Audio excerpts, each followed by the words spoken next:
Chapter 3165. What? Daoist Xiao was stunned. He looked at Xianxia, who was already half a step away from the mountain path and was now as stunned as a clay statue. He really didn't understand what Mu Chufan meant. However, although he didn't understand the whole story, he was sure that these villagers didn't come to him to bring him bad luck. On the contrary, they came to thank him.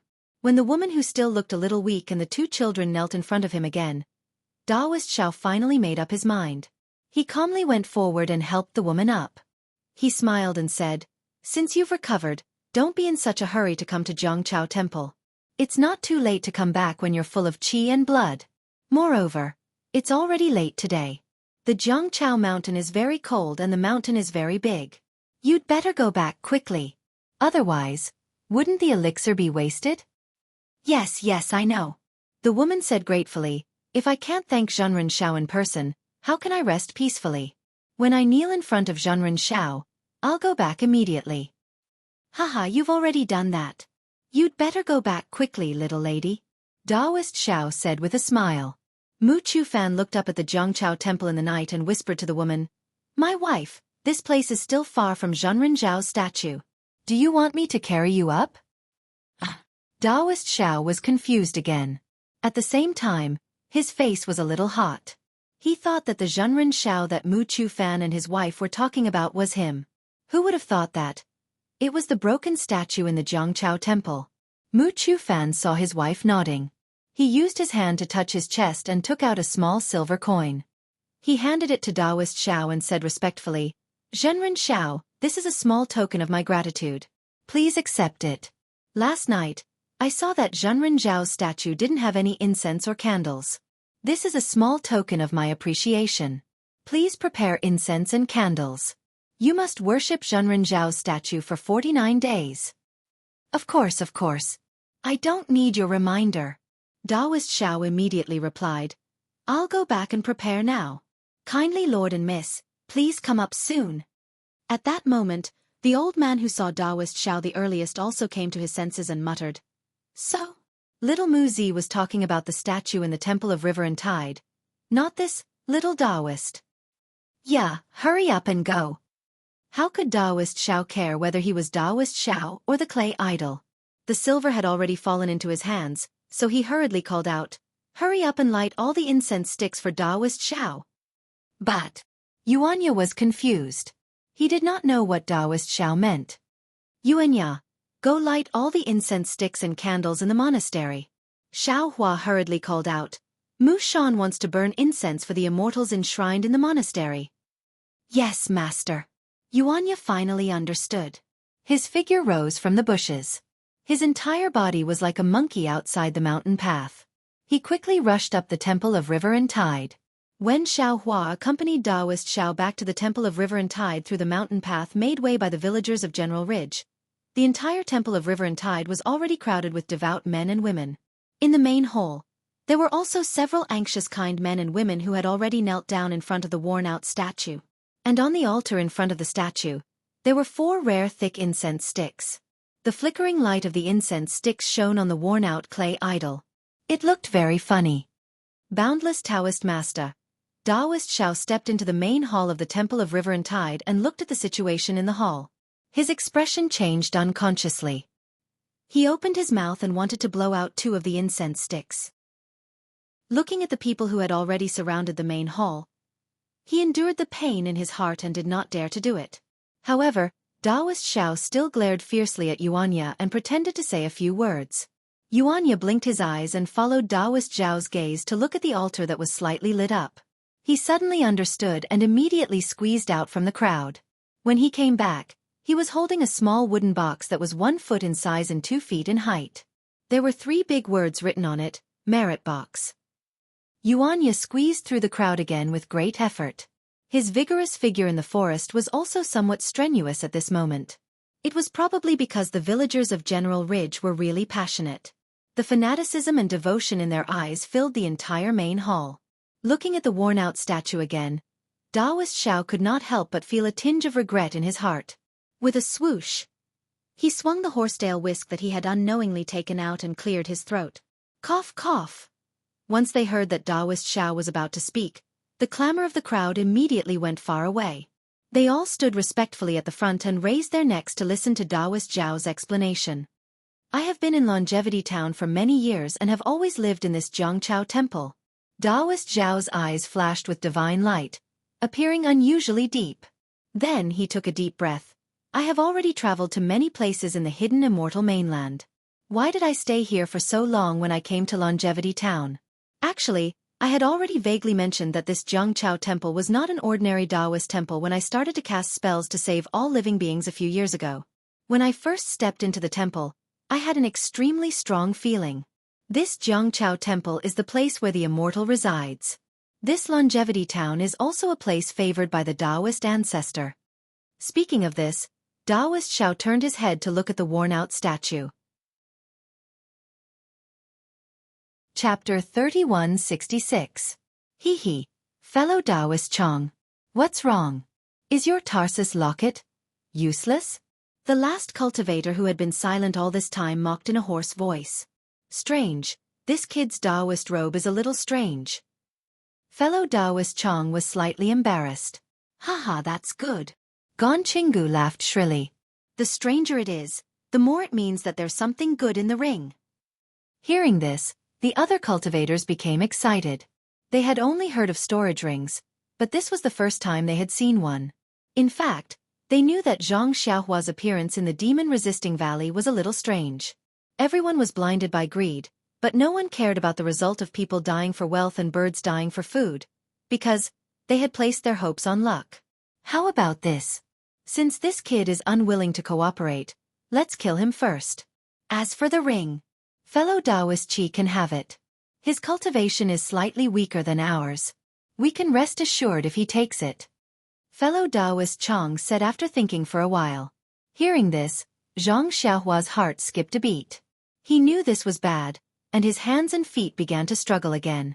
This so-called Tarsus locket was very strange. It wrapped tightly around Zhang Xiaohua's body like a fishing net, confining the true qi in his meridians and preventing it from flowing. I have some ideas. After struggling for a while, Zhang Xiaohua suddenly realized that although the Tarsus locket confined his true qi, it did not confine his strength. When he exerted his strength, he could even open the Tarsus locket a little. Maybe I can break it if I use all my strength? Zhang Xiaohua muttered to himself. Just as he was about to take the risk and try, he heard the hoarse voice again. Fellow Taoist Chong, what are you talking about? I don't have any grudges with you. Why did you bring this disaster to I? Hee. Fellow Taoist Qi, don't blame me. Isn't this the only way? The others are just worried about it. Fellow Taoist Chong said with a smile.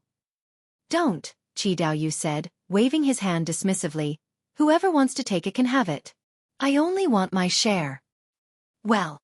Fellow Taoist Yun thought for a moment and looked at the three people around the ring, as well as Zhang Xiaohua, who was next to the ring. He had no choice but to say, "Little guy, let's negotiate." Zhang Xiaohua stopped struggling and sneered, "What's there to discuss? You only need to swear that you won't tell anyone about what happened here. I will make the decision to let you go. What do you think? Hee, my storage ring is gone. How am I going to explain this to the sect's headmaster?" Zhang Xiaohua sneered. That's your problem. What do you think is more important, dying now or being punished by the sect leader in the future? Fellow Taoist I also sneered and said, if it weren't for the fact that we were holding each other back, do you think I would be so kind? Get rid of this Tarsus lock. Zhang Xiaohua replied. That's easy. Fellow Taoist Yun pointed with his finger, and the Tarsus lock was released. It flew into fellow Taoist Yun's hand and disappeared. Zhang Xiaohua moved her arms and legs, but she didn't find anything unusual. She scratched her chin with her fingers and still refused to take the ring. She asked, if I take out the things in the ring, and you divide the things and change your mind, what should I do? Why don't you make a heart oath too? Ha ha ha, fellow Taoist Qi laughed and said, you little kid, you are really impudent. You don't know the immensity of heaven and earth. Although we are holding each other back and don't dare to take the ring without permission, we can't let you lead us by the nose. If you don't take it now, I will take it now. You still want us to make a heart oath, are you crazy? Good. Fellow Taoist Qi, just take it. Let's find a place to divide this thing quickly? Jianghu said with a smile. Okay, Zhang Xiaohua heard that and said quickly, I'll take it, but you must. It's too late. I'm not happy. I'll take it myself. Fellow Taoist Qi's personality was a little extreme. He waved his hand and the ring flew into his hand. Zhang Xiaohua was in a bad mood and scolded herself for making a fool of herself. However, looking at fellow Taoist Yun's faint smile, she knew that even if she escaped now, these people would definitely hunt her down and not let her live after dividing the rings. She should know this from the way they dealt with Fairy Fei Ying. However, hiding for a while was still a good thing. What should I do? Zhang Xiaohua was anxious and her eyes looked into the darkness. Right at this moment, a powerful divine sense swept over without any hesitation. Jianghu and the others' divine senses were far stronger than Zhang Xiaohua's. Before Zhang Xiaohua could react, fellow Taoist Yun and the others' expressions changed. Golden Core Cultivator? Fellow Taoist Qi cried out in shock. Then, without another word, he activated the dermic power under his feet. His body shone brightly and he immediately fled into the distance. Even fellow Taoist Qi, who had the lowest cultivation, had such a reaction. What else could the others say? When fellow Taoist Qi cried out in shock, the other three people were one step ahead. Their figures were much faster than when they came. Each of them picked a direction that they thought was safe and flew far away. Ah! This divine sense. That strong divine sense swept over Zhang Xiaohua and the four people who fled without any hesitation. Zhang Xiaohua immediately felt that this divine sense was cold, strong, and contemptuous. What surprised Zhang Xiaohua the most was that this divine sense was actually somewhat familiar. How long had he been here? How many people had he seen just now? Therefore, when he raised his eyes and wanted to look in the direction where the divine sense swept over, an extremely fast sword light appeared in front of him. That sword light belonged to the person who sent him out of the demon-resisting valley. Qiu Feng. Seeing a familiar person, Zhang Xiaohua was not only not happy, but her heart turned cold. He asked himself. He definitely did not have a proud background. He definitely did not have the bloodline of the Alliance Master of the Immortal Alliance that Feng Shu mentioned. He also did not believe that he had any peerless charm that was unforgettable. He did not want any future prospects to follow behind him. Since he did not have any peerless charm, then Qiu Feng's purpose was thought-provoking. After seeing the faces of Fairy Fei Ying, Jianghu, fellow Taoist Yun, and fellow Taoist Qi, Zhang Xiaohua, would not be so naive to think that Qiu Feng was here to help others. Maybe I met him by chance? Zhang Xiaohua had the last bit of hope in her heart. She put on a smile and cupped her hands, saying, Senior. However, Qiu Feng ignored her. His face was solemn and the pride in his eyes were completely different from his modesty in the demon-resisting valley. Qiu Feng appeared in front of Zhang Xiaohua. He glanced at the storage ring floating in front of Zhang Xiaohua and took it with a wave of his hand. Then he patted his waist, and a strange-shaped magic treasure flew into the air. The top of this magic treasure was an oval ball with many small holes. The bottom was a twisted semicircle. Once it flew into the air, it emitted a crimson brilliance. Qiu Feng glanced coldly at Zhang Xiaohua and narrowed his eyes. He pointed at the magic treasure, and 4 crimson brilliances flew out from the small holes in the magic treasure. They also shot rapidly in 4 different directions. Those directions were where fellow Taoist Yun and the others had escaped. It only took a few moments for fellow Taoist Yun and the others to escape and for Qiu Feng to arrive. During this time, fellow Taoist Yun had already escaped thousands of feet away. His speed was quite fast. However, fellow Taoist Yun's nervous expression showed that he did not feel relieved at all after escaping far away. Sure enough, Qiu Feng's magic treasure was powerful. The crimson brilliance arrived first and approached fellow Taoist Yun's back in a few breaths' time. Fellow Taoist Yun sighed slightly and did not dare to be careless. He turned around and flew backward. At the same time, he pointed at the disc that had been shielding his head and protecting his body with the brilliance. He patted his waist with his other hand and took out a handful of talismans from his storage bag. He threw them out with a wave of his hand. A series of crackling sounds rang out as the talismans exploded. Rays of light appeared and blocked the path of the crimson light. Unexpectedly, the crimson light didn't stop in the slightest. Like a sharp arrow, it pierced through the rays of light and shot directly towards the disc in front of fellow Taoist Kwang. Fellow Taoist Yun bit his lips slightly and took a deep breath. He spat out a mouthful of blood essence onto the disc. The disc flashed and instantly became much thicker, emitting a faint crimson brilliance. With a bang, the crimson brilliance hit the disc. Then with a puff, the crimson brilliance pierced through a layer of animal skin, creating a fist-sized hole in the disc. The crimson brilliance then went straight for fellow Taoist Yun. Fellow Taoist Kwang didn't expect that the disc would be so useless. He waved his hand, and the stick he took out from his storage pouch earlier struck towards the crimson light. Fellow Taoist Kwang's small stick was also a very powerful magic tool. It had been used by fellow Taoist Kwang, a Foundation establishment cultivator, to kill countless people.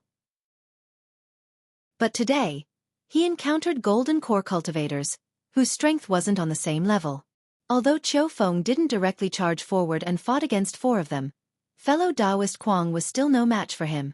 The crimson brilliance did not seem to care about the misty brilliance of the small stick, and the spiritual qi of heaven and earth stirred up by the tip of the stick. It rushed forward and scattered the brilliance of the stick, approaching fellow Taoist Yun's protective true qi.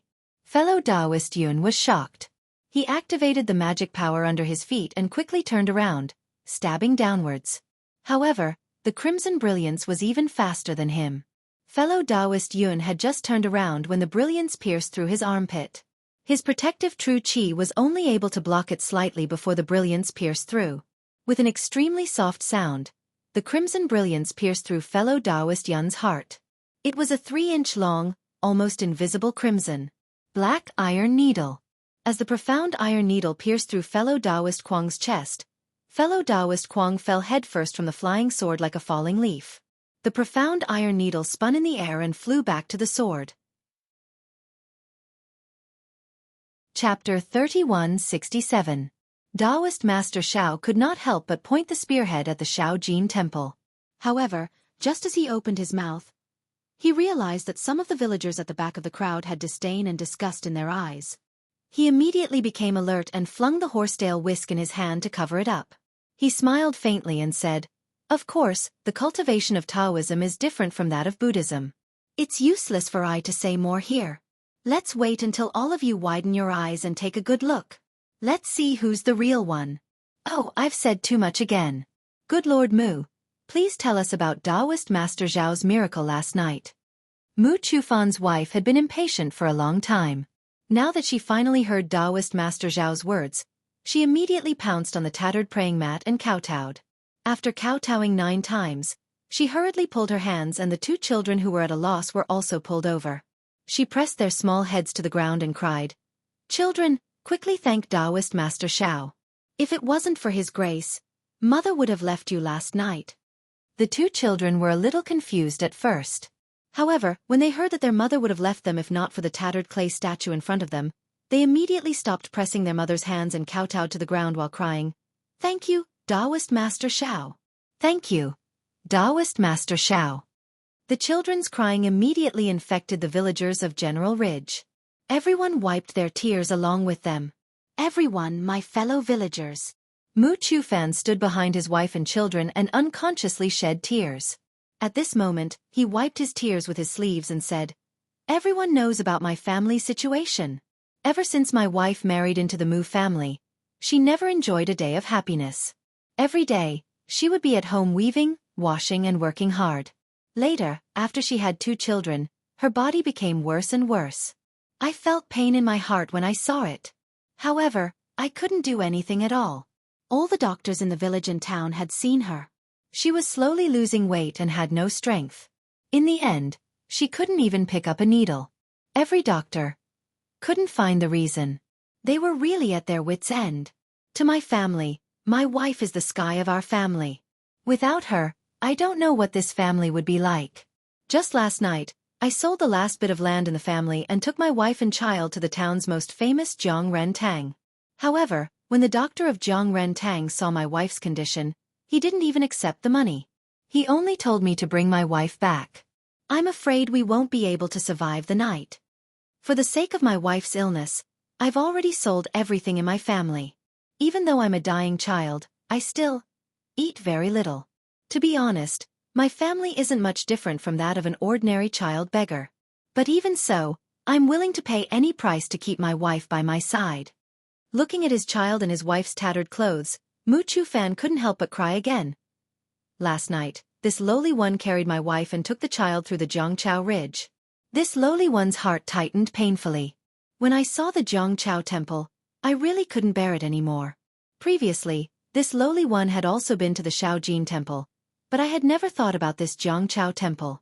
Since there was no hope for any other place, this lowly one really didn't want to give up the last hope. I thought of coming to the Jianghu temple, to kowtow a few times to Daoist Xiao and see if Daoist Xiao would pity this lowly one. Who knew? Daoist Xiao really showed his spirit. Speaking of the key point, Mu Fan was exultant.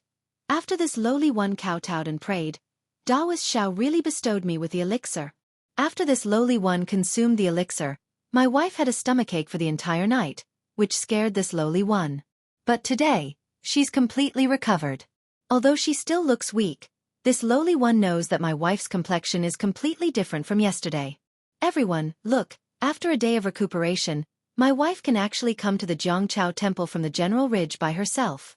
If this isn't a miracle, then what is it?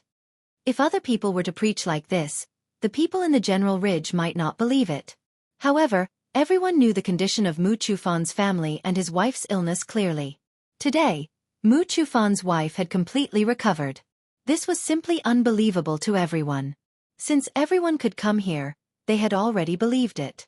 When this was preached in the Jianghu temple, waves of emotions were released. Boundless holy man. Seeing this, Daoist Xiao seized the opportunity and said in a deep voice, "Good Lord Mu, do you have a copper coin?" Yes, I do. Mu Fan was slightly stunned as he sighed. "Take it out." Daoist Xiao instructed in a profound manner. "Yes, Daoist Xiao." Mu Fan took out a copper coin and placed it in the palm of his hand in front of Daoist Xiao's eyes. Daoist Xiao then turned his hand, and the silver coin that Mu Fan gave him earlier immediately appeared. He placed it in Mu Fan's palm solemnly, then took the copper coin and said emotionally, "Good Lord Mu, I know that the merit silver is your reward to Zhenren Xiao. It's your family's sincerity and piety. However, this is the only thing that the 4 members of your Mu family have.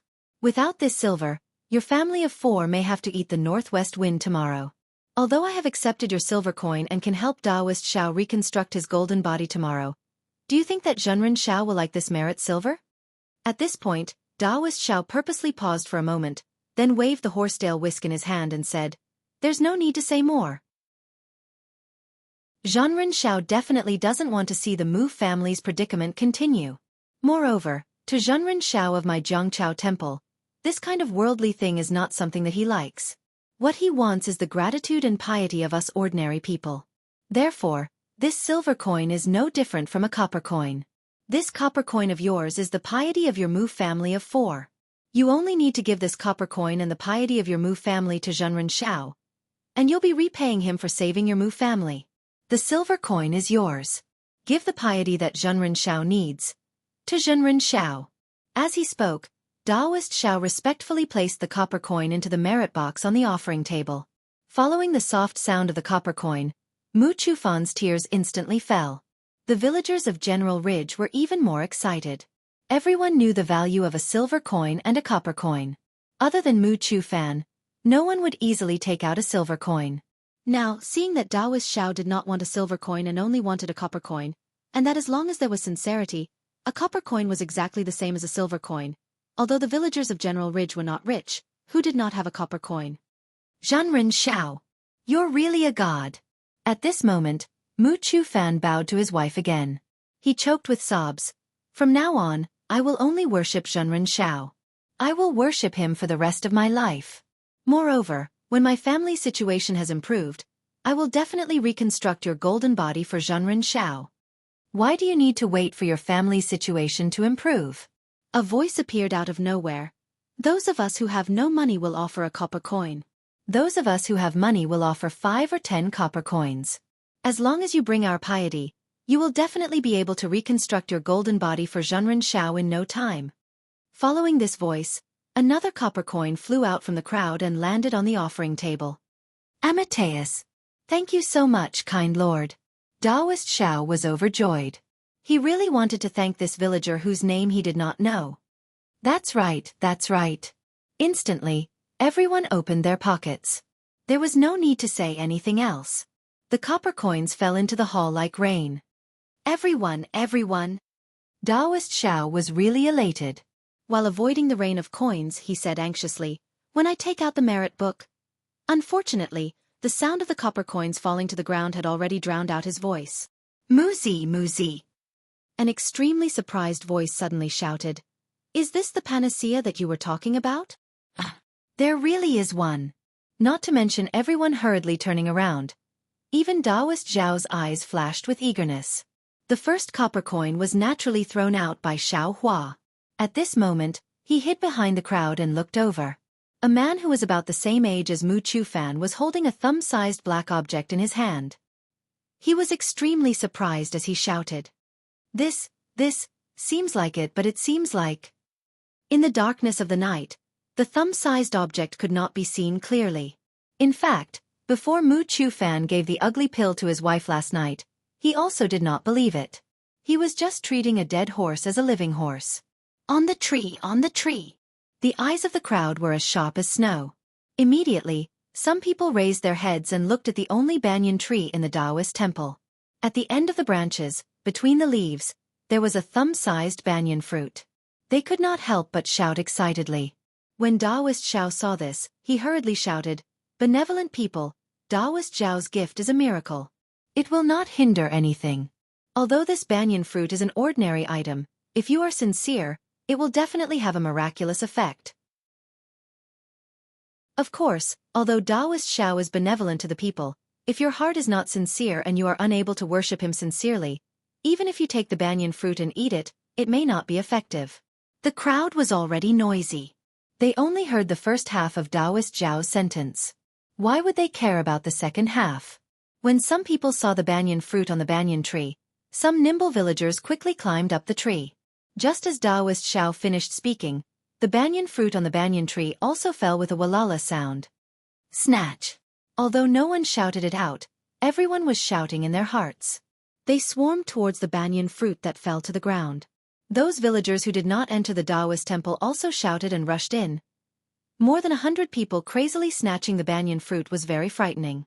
When Taoist Xiao saw this, he was afraid that something big would happen. He could only shout, "If you are sincere, then it will happen. Don't take too much. If you take too much, Taoist Xiao will be angry." Taoist Zhao's words were somewhat effective.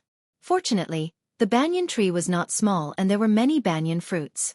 In a short moment, the villagers who rushed into the Taoist temple all had one.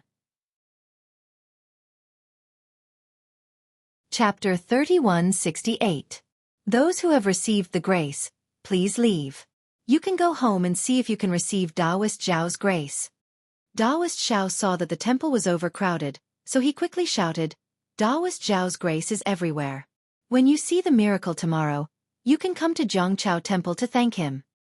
Go, we also want to pay our respects to Taoist Xiao." The villagers outside the temple were already impatient. They didn't believe it at first, but when they saw the banyan fruit, even if they didn't believe it, they couldn't help but come in and pick up too. Greed was in human nature, and no one could avoid it. For a moment, the small temple was even more chaotic. The villagers inside the temple did not want to go out and wanted to take more. The villagers outside the temple rushed in and wanted to snatch one. Not long after Xiao Daoist finished speaking, there was friction at the entrance of the Taoist temple. There were screams and cries that tore people's hearts and lungs apart. Oh no! How could Taoist Xiao not know what happened? The expression on his face changed drastically, and the sweat on his forehead began to flow down. This happiness had come too quickly, and it had left even faster. If there were any casualties tonight, not only would the villagers not come, even the government wouldn't let him go, right? While thinking, Taoist Zhao's eyes turned quickly. He brushed his sleeves on the table and prepared to take out a few copper coins to ask Xianxia to come and save him. Ignorant, unruly people. Suddenly, a gust of wind blew in the main hall of the Taoist temple, extinguishing 3 candles in an instant, leaving only one flickering in the wind. A cold voice came from the worn-out statue. How could this Taoist master's gift fall on your head so easily? Just looking at your selfishness and disregard for others, this Tao master is bitterly disappointed. Ah! Taoist Xiao was stunned. He turned around in disbelief and looked at the statue in front of him, which he had never worshipped before, and was stunned. Get out of my sight, all of you. When I see your sincerity, it won't be too late to come and ask for my grace. The clay statue coldly spoke again. Along with this voice, the ground of the Taoist temple began to tremble. The entire banyan tree was shaking. The villagers who were climbing on the banyan tree could no longer stay any longer. Plop, plop. They all fell down. Taoist Xiao, please calm down, please calm down. Taoist Xiao didn't dare to delay any longer. He quickly knelt in front of the statue and kowtowed. The villagers are ignorant, and it's all my fault. If there is any blame, please put it on I. I am willing to take the blame for these villagers. Taoist Xiao, please forgive me. As the ground shook, everyone panicked. Not only did everyone in the temple kneel on the ground, but even those outside of the temple couldn't stand still. Some rolled down the mountain path, and some knelt down. In the time it took to smoke a cigarette, the Jianghu temple was completely silent. Only the sound of the wind could be heard. Poof! With a soft sound, the candles on the candles exploded. Xiao Daoist raised his head and looked at the broken statue. He bit his lips and kowtowed. He slowly stood up and turned around. He flung the horsetail whisk in his hand and sighed. Boundless holy man, benevolent masters, please rise. Taoist Xiao is already angry. We should listen to Taoist Zhao's orders and leave the temple first. I won't sleep tonight, and I will repent in front of Taoist Xiao. Those who haven't received Taoist Zhao's blessings, please come back tomorrow. Taoist Xiao said sympathetically, it's a pity for Taoist Zhao's blessings. If Taoist Xiao wasn't angry. It's all my fault, please forgive me. Immediately, everyone kowtowed again. Even though they were sober, they were still ashamed of their impulsiveness. Yuanya, Xiao Hua. Taoist Xiao ordered again. Send the villagers down the mountain. I want to pray for the villagers in front of Taoist Xiao. Taoist Xiao sat down on the futon and didn't say anything else. Dear villagers, Taoist Xiao is angry. I'm afraid all the blessings have passed away. After Taoist Xiao prays for you. Please come back tomorrow. Xiao Hua knew that Yuan Ya's words were clumsy, so he hurried out of the crowd and walked to the door of the Taoist temple. He shouted at the villagers outside the temple, if we still gather here, Taoist Xiao won't have to pray for blessings, and Taoist Zhao's anger will descend. The villagers outside the Taoist temple were both regretful and afraid. However, when they heard Xiao Hua say that all the blessings had turned into nothing, their hearts calmed down. They all kowtowed outside the temple and went down Jianghu Ridge with complicated feelings. As for the people inside the Taoist temple, besides being afraid like the villagers outside, they were also a bit angry. Who would be happy to see the spirit pills in their hands turn into banyan fruits in front of Taoist Zhao's anger? However, when they saw the villagers outside the Taoist temple slowly leave, they didn't dare to stay inside the temple and left one by one. On the other hand, Mu Chufan's face was filled with ecstasy. He walked up to the praying mat and kowtowed a few more times. He said sincerely, Spiritual Master Xiao, this humble one hears your voice again. This humble one thanks Spiritual Master once again. I believe that you have already seen this humble one's wish. This humble one will definitely reconstruct your golden body. After he finished speaking, he didn't wait for Taoist Xiao to say anything. He took his wife and 2 children and followed the crowd down the mountain. Phew! Once everyone in the Taoist temple left, Taoist Xiao let out a long breath. He looked at the dim hall and quickly got up to light the 3 candles that were extinguished by the wind. Then, he knelt down on the futon again. He didn't dare to look at the statue that he had never carefully looked at before. He only looked at the ground and his heart was filled with excitement. Yes, even when Mu Chufan said that he had obtained a spirit pill from the hall to cure his wife, Taoist Xiao didn't believe him. After all, Taoist Xiao had been facing this statue for a long time. In the past few years, it had never given him any surprises. How could something strange have happened last night? However, the tremors on the ground and the wind clearly told Taoist Xiao that the statue really did have a spirit. Or rather, someone really did something to it. Taoist Xiao lowered his head and thought for a moment. Then, he slightly tilted his head and looked at the entrance of the Taoist temple in the dark night. His eyes were filled with doubt. It was obvious that Taoist Xiao didn't need to use his brain to think. He could think of the strangeness of this matter. This strangeness must have something to do with Xiao Hua, who had just appeared at noon yesterday. If it wasn't for the hundreds of villagers fighting over the banyan fruit, Taoist Xiao might have thought that Mu Chufan had obtained a spirit pill from the Jianghu temple because of Mu Chufan's wishful thinking. Or maybe it was a coincidence. Even if he suspected Xiao Hua, he wouldn't be too sure. After all, in his eyes, Xiao Hua was a guy whose meridians were naturally blocked. Although the way he appeared was shocking, so what? Taoist Zhao's knowledge was not as ignorant as it seemed. Chapter 3169. Even fellow Taoist Kuang, who had the highest cultivation among the four, was no match for Qiu Feng's black iron needle, let alone the other three. When the black iron needle flew back to Qiu Feng, the other three red lights had already floated in front of Qiu Feng. Seeing the last black iron needle fly back, Qiu Feng waved his hand and picked up all four black iron needles. He put them in front of his nose and smelled them. A gratified smile appeared on his face. He looked in another direction and saw Zhang Xiaohua, who was clumsily using the flying technique to escape. His lips curled into a sinister smile. Just as he was about to raise his hand to point at the magic treasure, he retracted his hand. He waved his hand, and the black iron needles returned to the magic treasure. With a flash of sword light under his feet, he slowly chased after Zhang Xiaohua. Poor Zhang Xiaohua saw Qiu Feng appear in front of her. She cupped her hands and asked. Seeing that Qiu Feng didn't answer, and seeing that Qiu Feng was using his magical power to deal with Gan Qinggu and the other three, she immediately said, "Senior, don't worry. I have something urgent to do.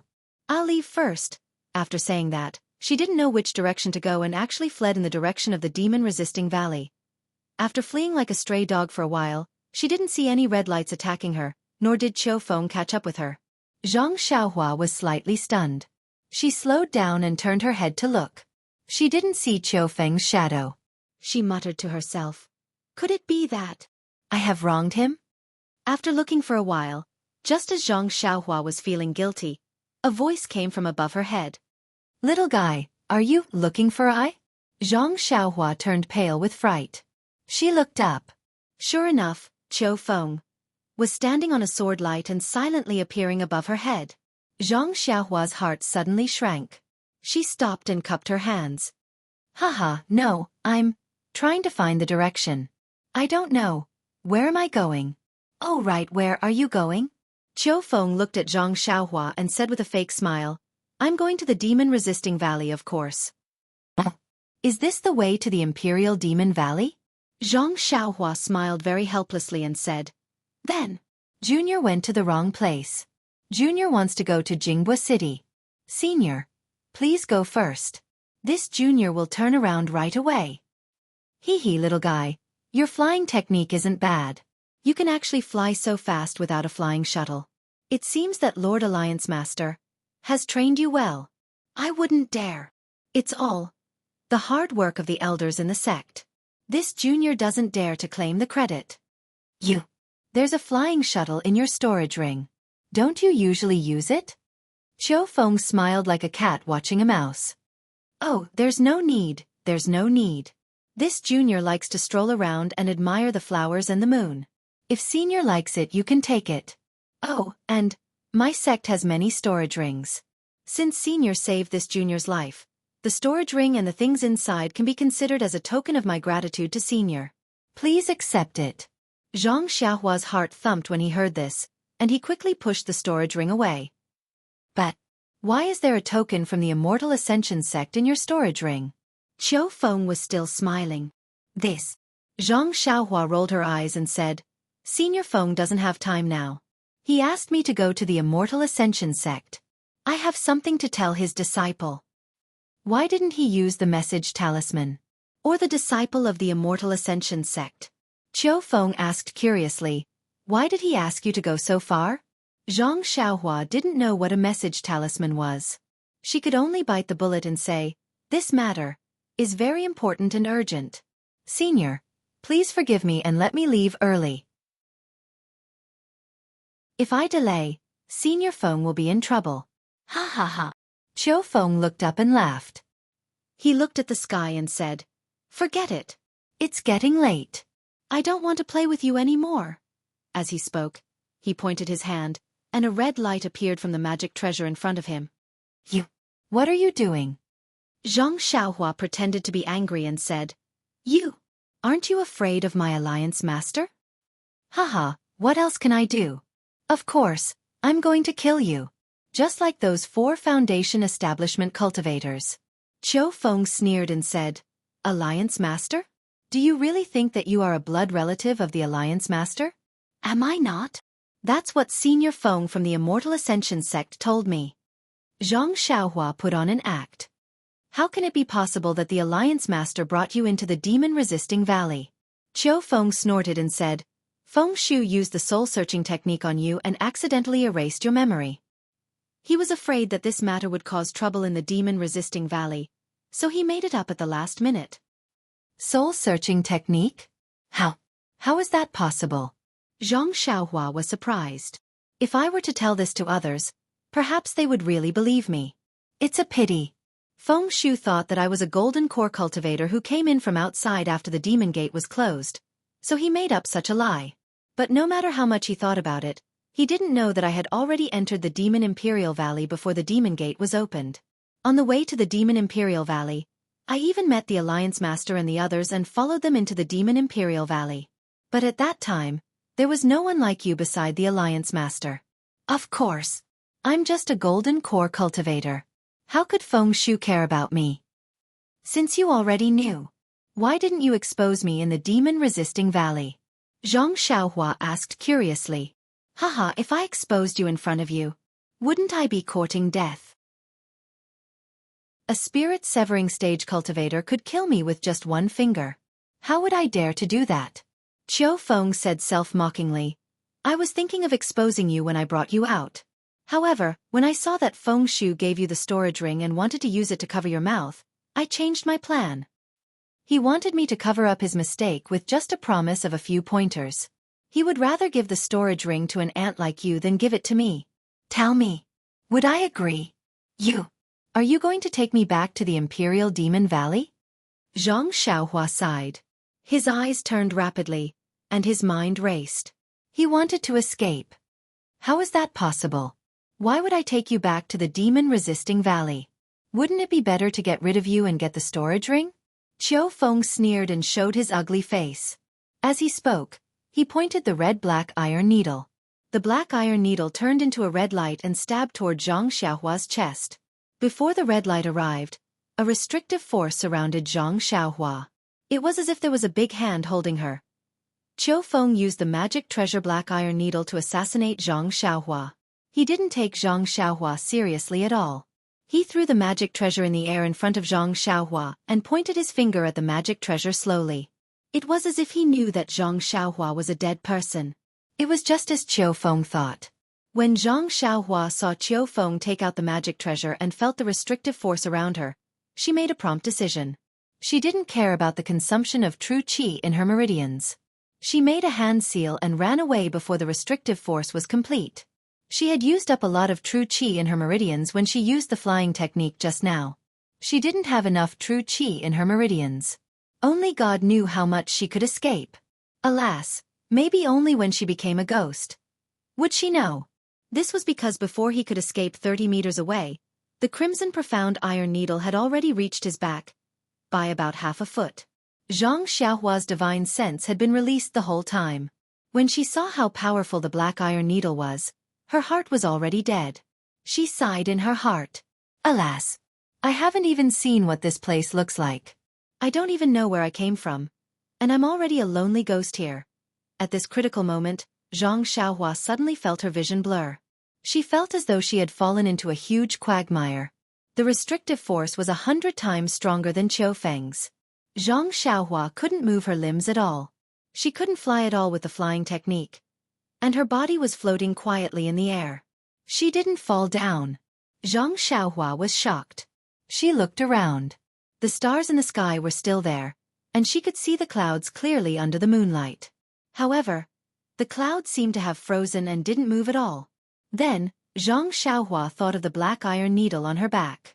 She released her divine sense, but it was as though she had fallen into a quagmire. It took a lot of effort to scan. When she saw the black iron needle on her back, it had already pierced her back. However, it had stopped and couldn't pierce any further. This is... Zhang Xiaohua's heart jumped. Could it be? Just as Zhang Xiaohua was puzzled, she heard Qiu Feng exclaim, "Who is it? Which spirit-severing stage senior is it?" A spirit-severing stage cultivator? Zhang Xiaohua was shocked. He, Qiu Feng. Who else could it be? A voice that Zhang Xiaohua was familiar with rang out. The voice was ethereal and seemed to fill the entire world. Senior Feng? Qiu Feng's voice was filled with shock and despair. Didn't you go to report the situation to the Alliance Master? Feng Shu chuckled. How can you believe such a reason? Moreover, do I need a whole night to report the situation to the Alliance Master? If I wasn't held up by some matters, I wouldn't have seen your evil side. Qiu Feng, you may know a person for a long time without understanding his true nature. I never thought that a mere golden core cultivator like you would dare to target me. Zhang Xiaohua had just recovered from the joy of not being killed by the black iron needle when she heard Feng Shu's voice. Her heart was even colder than when she saw Qiu Feng. Just like how he didn't think that Qiu Feng would save him for no reason, Zhang Xiaohua was even more naive to think that Feng Shu, a spirit-severing stage cultivator, would abandon the demon-resisting valleys matters and come to the wilderness just to save him. Zhang Xiaohua already had no power to fight back against a golden core cultivator. Now that he met a spirit-severing stage cultivator, how could Zhang Xiaohua have any hope? In the eyes of a spirit-severing stage cultivator, he was even less than an ant. As expected, the two of them didn't care about him at all. A slightly illusory figure gradually appeared beside Zhang Xiaohua. It was Feng Shu from the Immortal Ascension sect. Chapter 3170. However, when hundreds of villagers were about to die, this so-called Taoist Master Xiao appeared at the right time, although his voice was not familiar to Taoist Master Xiao. But, don't forget, the voice of the first copper coin thrown in was also unknown to Taoist Master Xiao. Taoist Master Xiao was not stupid enough to think that a villager from General Ridge could read his mind and knew what he was thinking. He was anxious about the situation at Jianghu Temple and gave him the copper coins at the critical moment. In this Jianghu Temple, in this longevity town, who else could cooperate with him like this other than Yuanya and Xiao Hua?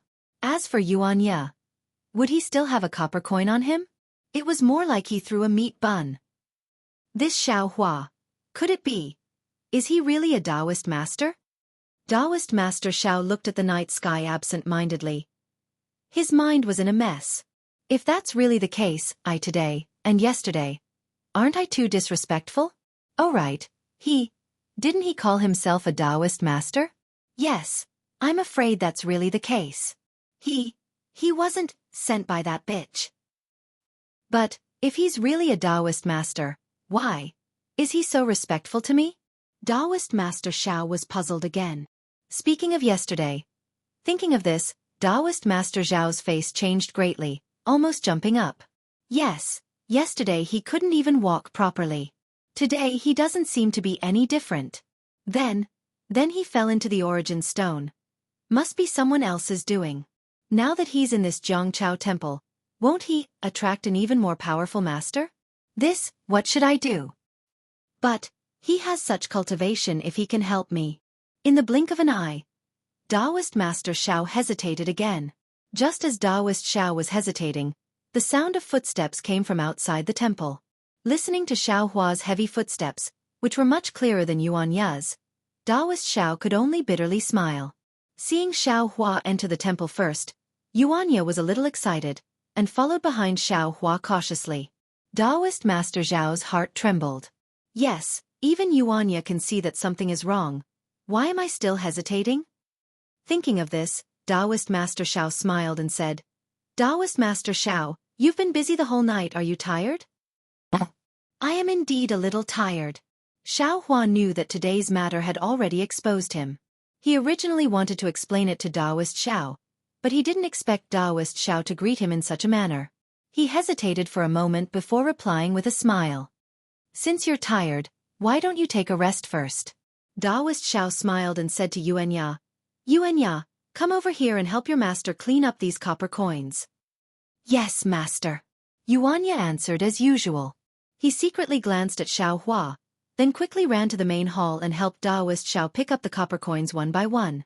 Xiao Hua saw that it had nothing to do with him, so the corners of his mouth curled up into a smile. He ignored Taoist Xiao and went to the west wing. At this moment, there was not a single trace of the spirit stone in the west wing. It must have been put away by Taoist Xiao. Xiao Hua only casually glanced around before taking out a praying mat and throwing it on the ground. He then sat down cross-legged and closed his eyes to meditate. There were indeed a lot of copper coins in the main hall. Although there weren't 100 people in the Taoist temple at the time, each person had 1 or 2 coins. There were even people who gave away a whole bunch of copper coins. When Xianxia put all the copper coins into the merit box, the box was unusually heavy. Master, Xianxia casually handed the merit box to Taoist Xiao and asked, Keep it well. Send this thing to your master's room. Taoist Xiao was very kind, and it was rare for him to be so kind. Then come to the main hall. Your master has something to say to you. Yes, master. Xianxia answered and left with the merit box. After a moment, he came back and said in a low voice, Master, if you have anything to say, please tell me. Sit down. Taoist Xiao sat on a praying mat and pointed at another praying mat. Yes, master. Xianxia answered and sat down. His eyes were extremely bright under the candlelight. He looked at Taoist Xiao, not knowing what he wanted to say. Yeah, do you still remember the story of the king that your master told you? Taoist Xiao thought for a moment and said, Of course I do. Xianxia asked, puzzled. Master would tell me this story every time he was drunk. Of course I remember it clearly. Tell me about it. Taoist Xiao said, very pleased. Once upon a time, in a place in the hidden Immortal continent, there was a small country called Dan Liang. Xianxia said without hesitation. Although the country was very small, the climate was very good and the products were abundant. In addition, the king was wise, and he governed the country well. The entire country was extremely prosperous. The citizens of the country were even more prosperous. Every time the king was mentioned, they would love and worship him. Every time the king came out to inspect the country, he would be warmly welcomed by the citizens. Moreover, although the country was powerful, the king was very peace-loving. He never sent out troops to harass the surrounding countries. The kings of other countries were also proud to be allies with this king. It could be said that such a benevolent king was very rare in the entire hidden Immortal continent. But such a kind-hearted king, a king who cared about his people, married such a sinister queen. Since the day the queen married into the palace, she had been thinking about how to overthrow the king's throne. Very quickly, more than 10 years passed. When the queen saw that the king was so loved by the citizens, she knew that she could not shake the king's throne with her own strength. So she colluded with the king's brother and then borrowed the power of the neighboring country's Buddhist sect to destroy the king's cultivation. Although the king's cultivation was destroyed, he had been running the palace for dozens of years. With his arrangements in the palace, he could have died together with his brother and the queen. However, looking at his brother and wife, he could not bear to do it. So, under the protection of a group of loyal guards, he escaped from the Dan Liang kingdom. As for those loyal guards, they were all killed by the guards sent by my brother and the queen. Xianxia said very fluently. When the king and the queen saw that the king had escaped, they were afraid that the people who loved the king would find the king. So they made up a story of the king's cultivation going berserk and pushed many evil deeds onto the king. When Xianxia said this, Taoist Xiao smiled and looked at the west room. He said, Fellow Taoist Xiao, since you want to listen, why don't you come out? This old man's story. There are many more. Unfortunately, Xiao Hua, who was hiding in the west wing, didn't reply even after Taoist Xiao had spoken for a long time. Taoist Xiao clenched his teeth. His face was very awkward. He thought that Xiao Hua would be curious and listen to him. Who knew that Xiao Hua was not interested in this matter at all? Master. Seeing Taoist Xiao interrupt him, Yuanya said curiously. Isn't Xiaohua tired? He. None of your business, Taoist Xiao waved his sleeve coldly. Yes, master. Yuanya nodded and said, although the king escaped. What are you talking about? What is there to talk about? This is what this old man told you, Taoist Xiao said angrily. You have been following this old man for many years. Why haven't you made any progress? Master. Yuanya felt that Taoist Xiao was a bit strange. However, he was used to Taoist Xiao's anger. He stood up and was about to leave. When did this old man tell you to leave? Taoist Xiao snorted again. Yes, master. Yuanya stopped and sat down again. This old man wants to ask you, how confident are you in the challenge in 10 days? Taoist Xiao looked at Yuanya in disappointment, then glanced at the west wing and asked calmly, what's the matter? Yuanya thought for a moment and said, if it is the bald donkeys from Shaojin Temple, disciple still has confidence in fighting 1 against 4. But if there is the scholar from Chongqing Academy, disciple doesn't have any confidence. Then aren't we waiting to be kicked out of Chongqing town? Taoist Xiao said angrily. Master, isn't there still Xiaohua? Yuanya hurriedly said, disciple thinks that he is much stronger than disciple. If he can fight, he can definitely defeat the scholar from Chongqing Academy. Yuanya said regretfully, unfortunately, disciple wants to become his disciple this afternoon and learn some techniques. What did he say? Taoist Zhao's eyes lit up as he hurriedly asked. Xiaohua said that disciple doesn't deserve to be his disciple. Yuanya said shamefully, and he said that disciple is master's disciple. If you don't ask, he won't teach disciple. Go go. Taoist Xiao hurriedly said. Since when was this old man your master? I have never taught you any Taoist techniques, so I can't be considered your master. If you are willing, you can become his disciple. Master, you really agreed? Yuanya was overjoyed. This. Taoist Xiao was slightly stunned when he heard Yuanya's question. Just now, he was hot-headed and immediately agreed, but he regretted it as soon as he said it.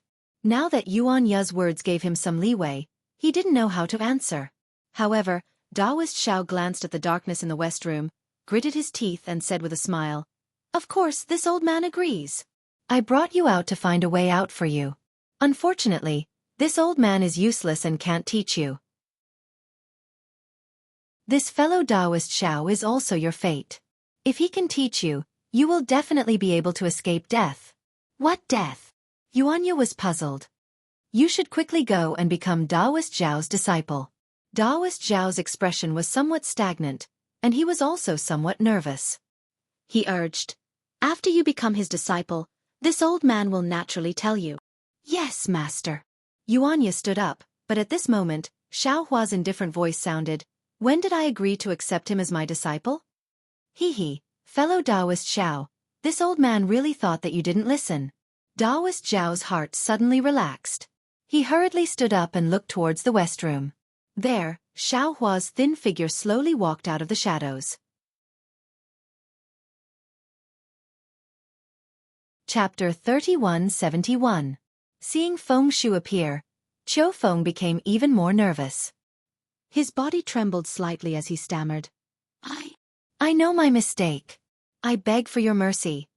Unfortunately, Feng Shu didn't even look at him. He turned his head and swept his gaze over Zhang Xiaohua. He nodded slightly. And so you left a mark on this little guy's body. That's why you chased after him. It seems like you already had a plan when you sent him out. Ha ha ha ha. Seeing that Feng Shu ignored him, Qiu Feng knew that it was useless to continue begging. He straightened up and laughed wildly. I thought you were afraid of blowing up Zhang Xiaohua's matter, so you compensated him with a storage ring and asked me to secretly send him out of the demon-resisting valley under the banner of the Alliance Master. That's why I coveted him. Now that your spiritual sense has come in person, it seems things aren't as simple as I thought.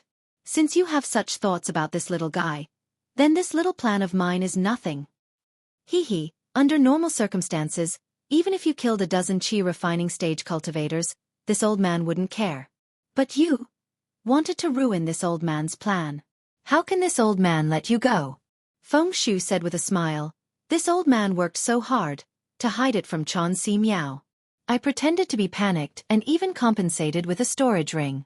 Wasn't it because I didn't want to attract your attention? I didn't think that I would succeed in drawing out your greed.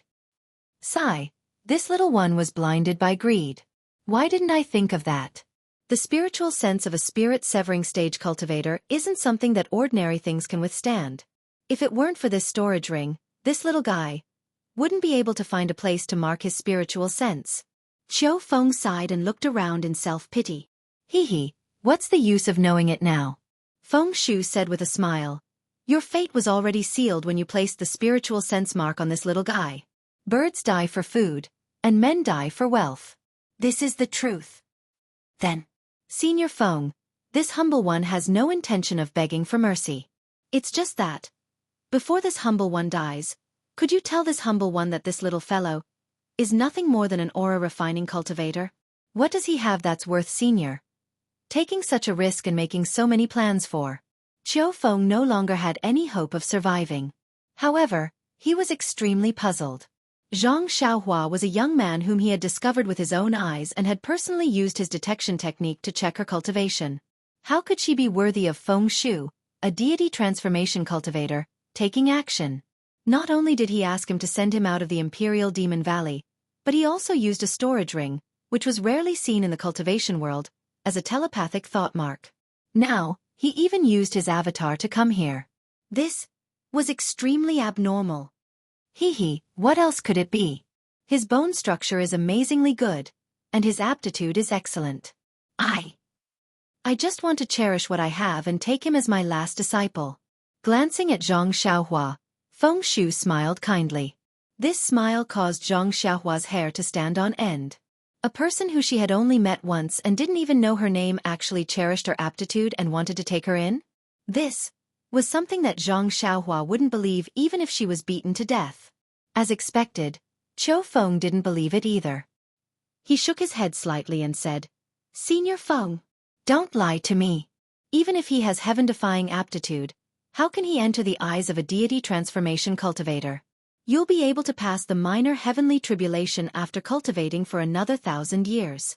After passing the minor heavenly tribulation, you'll be like an immortal. Why would you care about the inheritance of the mortal world? It's up to you to believe it or not. In any case, I believe it. Feng Shu didn't seem to intend to explain at all.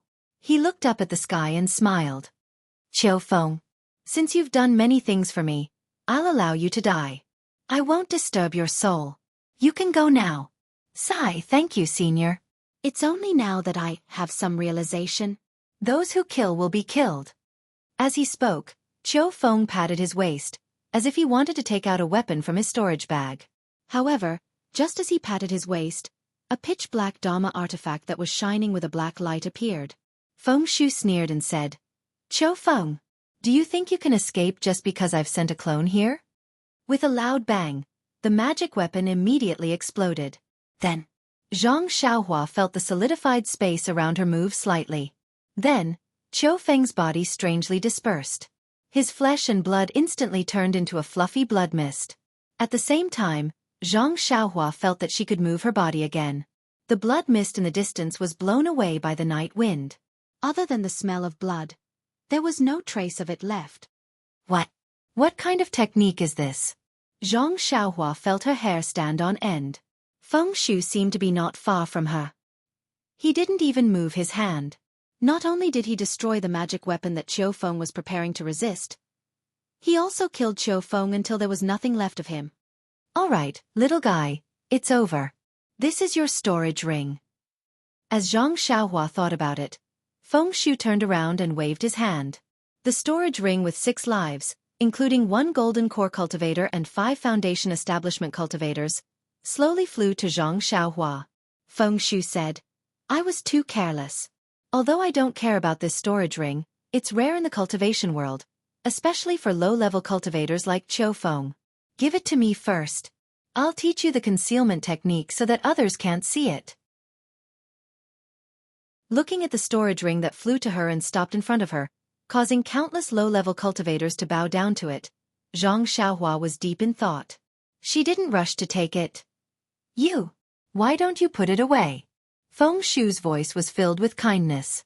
He asked softly, Are you confused by Qiu Feng's words? Zhang Xiaohua didn't answer. She just stared at the storage ring. Feng Shu didn't rush her. He just stood in the air and watched quietly with a smile on his face. After a while, Zhang Xiaohua raised her head and bowed. Senior Feng, I don't know if what Qiu Feng said is true, but I really can't remember anything. Yes, Qiu Feng is right. You suddenly appeared in the demon-resisting valley.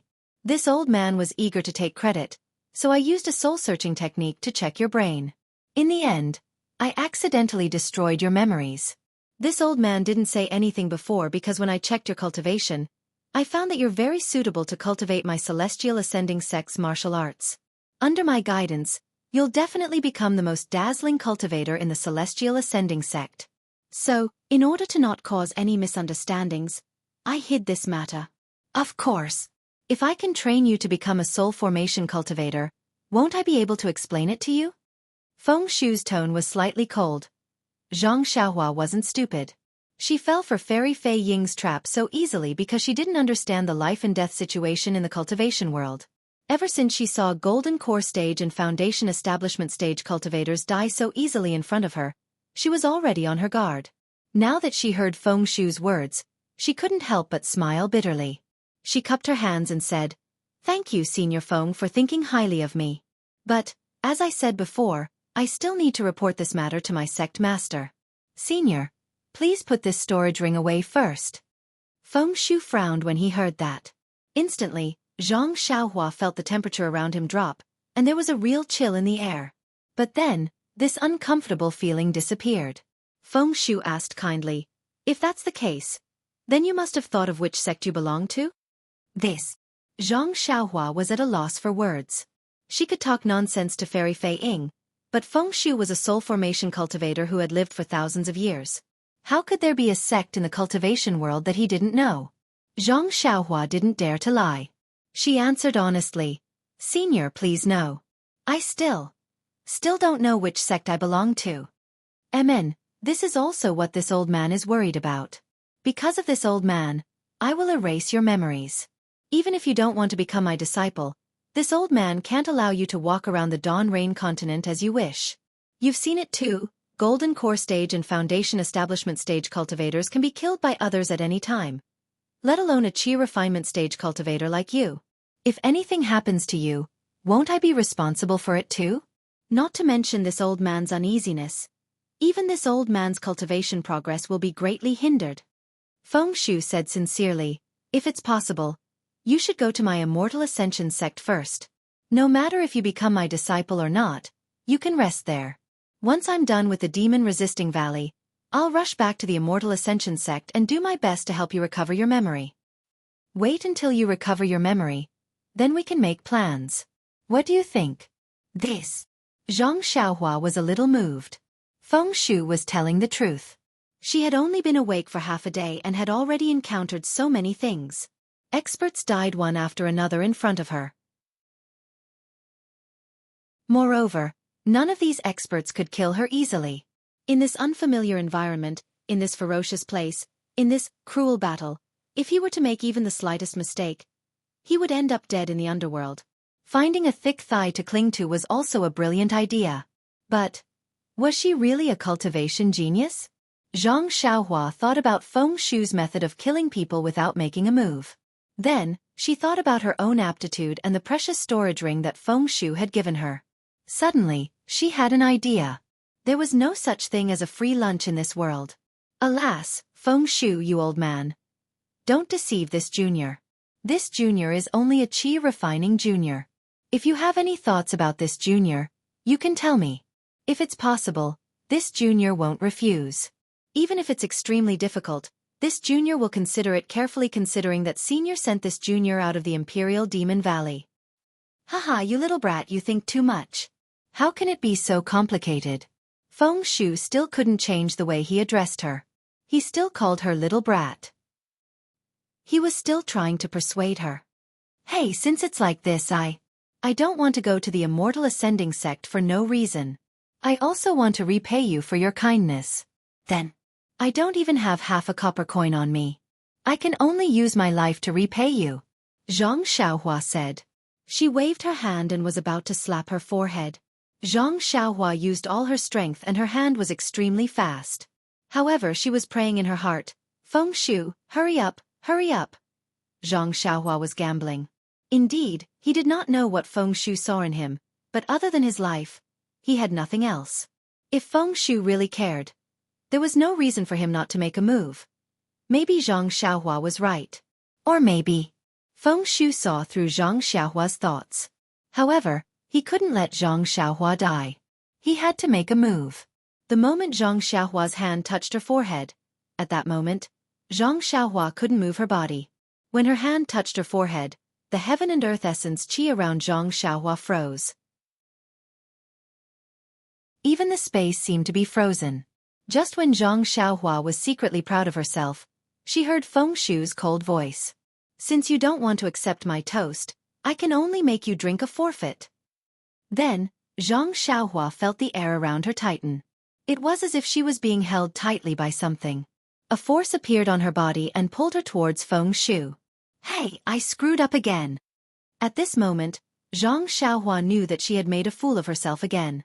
She had successfully provoked the anger of a soul formation cultivator. Who? At this moment, she suddenly heard Feng Shu's angry roar. Then, a pale yellow light flashed. Xianxia suddenly felt her body become light. Her body floated up. She was in a hurry. A very strange force attacked her and hit her body. An unparalleled force instantly circulated in her meridians and quickly withdrew. "Ha ha ha, Feng Shu. I was wondering why you were so free. Instead of guarding the demon-resisting valley, you sent a clone here. So, you found such a treasure." Chan Si Miao's voice seemed to be dancing in the air.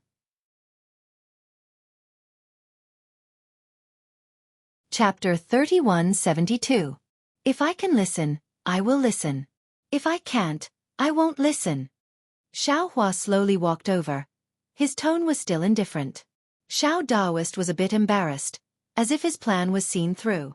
However, he immediately regained his calmness and said with a smile, "Fellow Daoist Xiao, yesterday and today, I was a bit rude. Please forgive me." "It's okay," Xiao waved his hand and said, "You guys dug me out from the spirit stone, it can be considered fate. I owe you guys a favor. You don't have to worry about the Immortal Buddha Ceremony Challenge. Since the rules are set by the Temple of Tides, I only need to show up and expel the Buddhist sect from the town of Immortals." "Thank you, fellow Daoist Xiao." Xiao Daoist was really happy and bowed to thank him. However, Xiao Daoist couldn't help but ask, "Fellow Daoist Xiao, it's not that I don't believe you, but fellow Daoist doesn't seem to have my Daoist magic power. I'm afraid it won't be easy to deal with those bald donkeys of the small gold temple?" "Of course I don't have confidence in 3 days." Xiao said with a smile. "If it's 10 days later, I have 70% confidence." "Oh, I see." Xiao Daoist naturally understood that Xiao should be injured right now. 3 days later, he might not be able to recover, but 10 days later, he should be able to see results. "Then I'll have to trouble fellow Daoist Xiao." Xiao Daoist said sincerely. "And no need to be polite. First, we are all Daoist disciples, and second, you and I are both surnamed Xiao. If I don't help you, who else can I help?" Xiao nodded and said. Xiao Daoist heard and immediately blushed. He hurriedly said, "Oh right, I's surname is Xiao Jian. I didn't tell you my surname yesterday. I've made a fool of myself." "Hee hee." Xiao smiled faintly and didn't say much. "Master." Yuanya looked at Xiao and hurriedly said, "Master has already agreed to let me become your disciple." "When did I agree to accept you as my disciple?" Xiao's face became cold. He waved his hand and said, "You are already old, how can you still cultivate? If I accept you as my disciple, wouldn't it ruin my reputation?" "Yes, master." Yuanya didn't get angry and replied.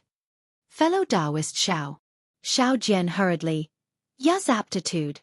If he didn't have immortal fate and couldn't enter my Daoist sect when he was young, how could he be in this situation? Fellow Daoist, please, take pity on Jiaya.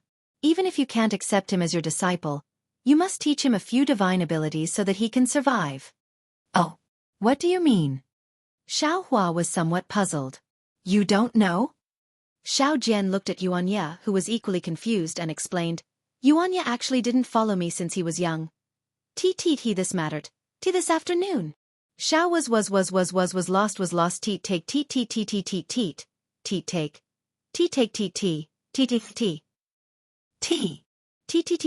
meet and that is precisely the case. I asked Dao friend Xiao to explain. Xiao Hua nodded, knowing that Xiao Jian was going to talk about the most important matter. When I saw you that day, he was almost dead.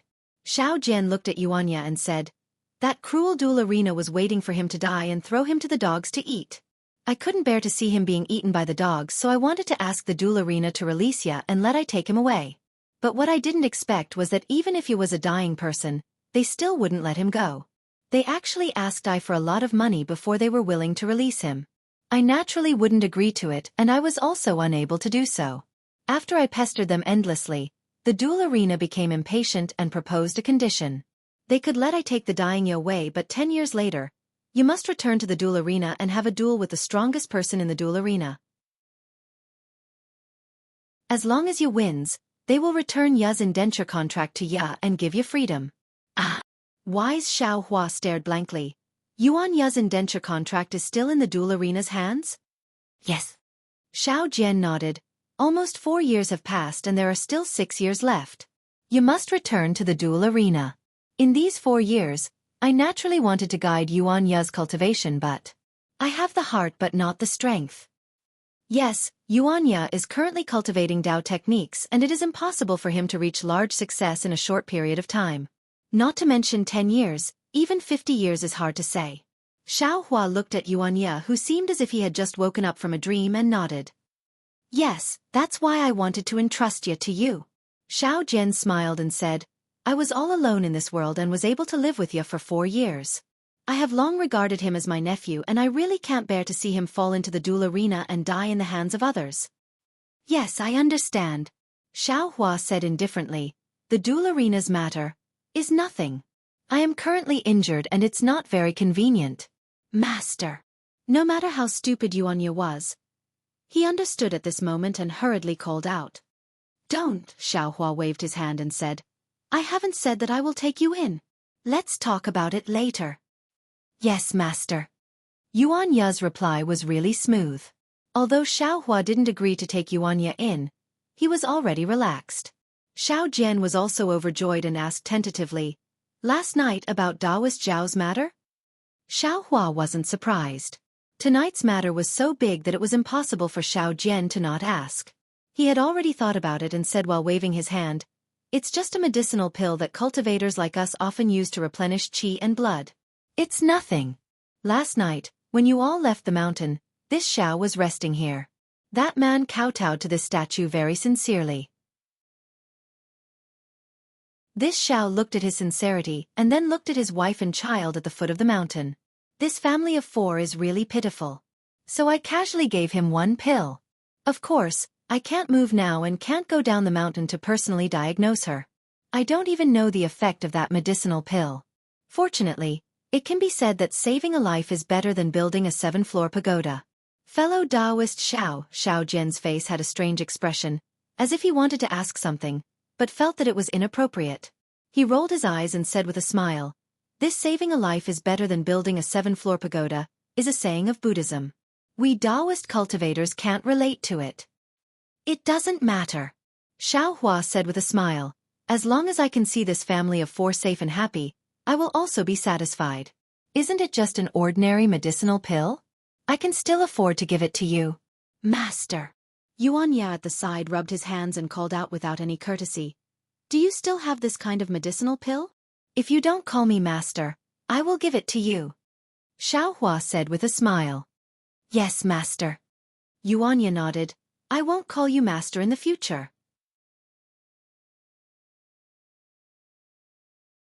Chapter 3173. When Xiao Hua heard this, he didn't know whether to laugh or cry.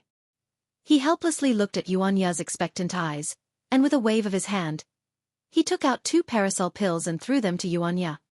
He said, take this after you're injured. Normally, it's useless for cultivation. Yes, master. Yuan Ya took the parasol pills and scratched his head. He wanted to return one of them to Xiao Hua again. The effect of this pill is so good. Master should keep one for yourself. I just want one. Hee, Xiaohua waved his hand and didn't take it. You keep it for yourself. If you want to give it to anyone, it's up to you. Yes, master. When Yuanya heard this, he carefully put the 2 parasol pills into his pocket. However, just as he put it away, he suddenly took it out again and respectfully handed one to Xiao Jian. He said, Master, you take one too. You're always injured by the bald donkey from Shaojin Temple. You can use this. Xiao Hua's parasol pill was naturally for Yuanya to give to Xiao Jian. However, Yuanya didn't understand at all. Xiao Jian at the side was really anxious. When he saw Yuanya finally come to his senses, he revealed a smile on his face. Who knew that before he could say anything, Yuanya would say something like that? His face immediately turned ashen. Humph. Xiao Jian unhappily took the parasol pill and carefully put it into his pocket. He looked at Xiao Hua and said with a smile, Thank you, fellow Xiao. No need. This was given to you by Yuanya, not by me. Xiao Hua waved his hand and looked at the sky. He said, You all should go and rest.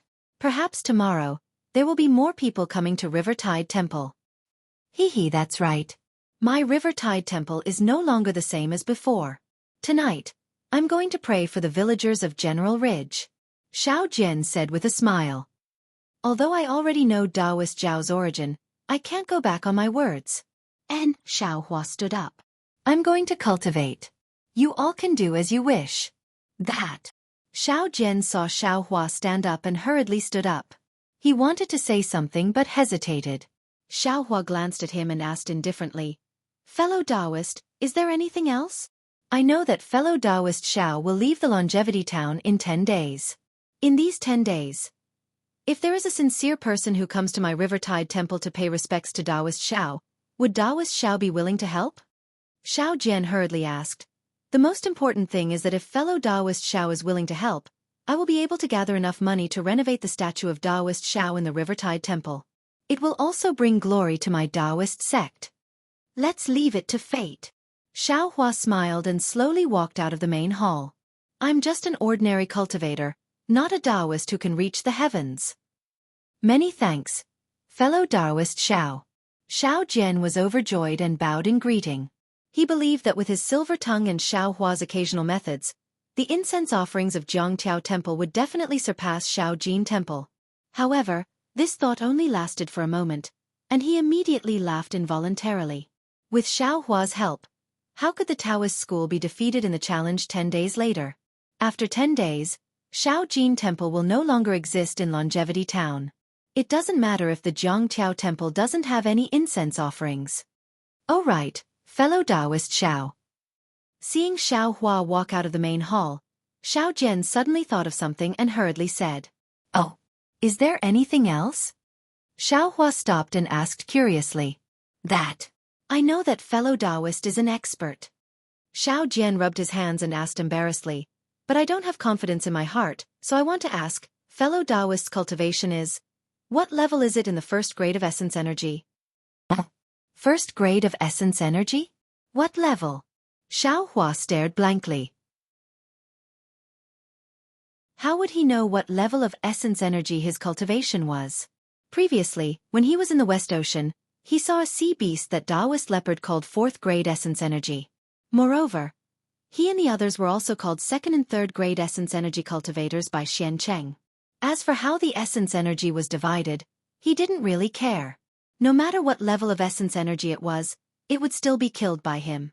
Xiao Hua rolled his eyes and said with a smile, Taoist Xiao, how are the levels of essence energy divided? To tell you the truth, I have always been in seclusion, so I'm not too sure. Hiss.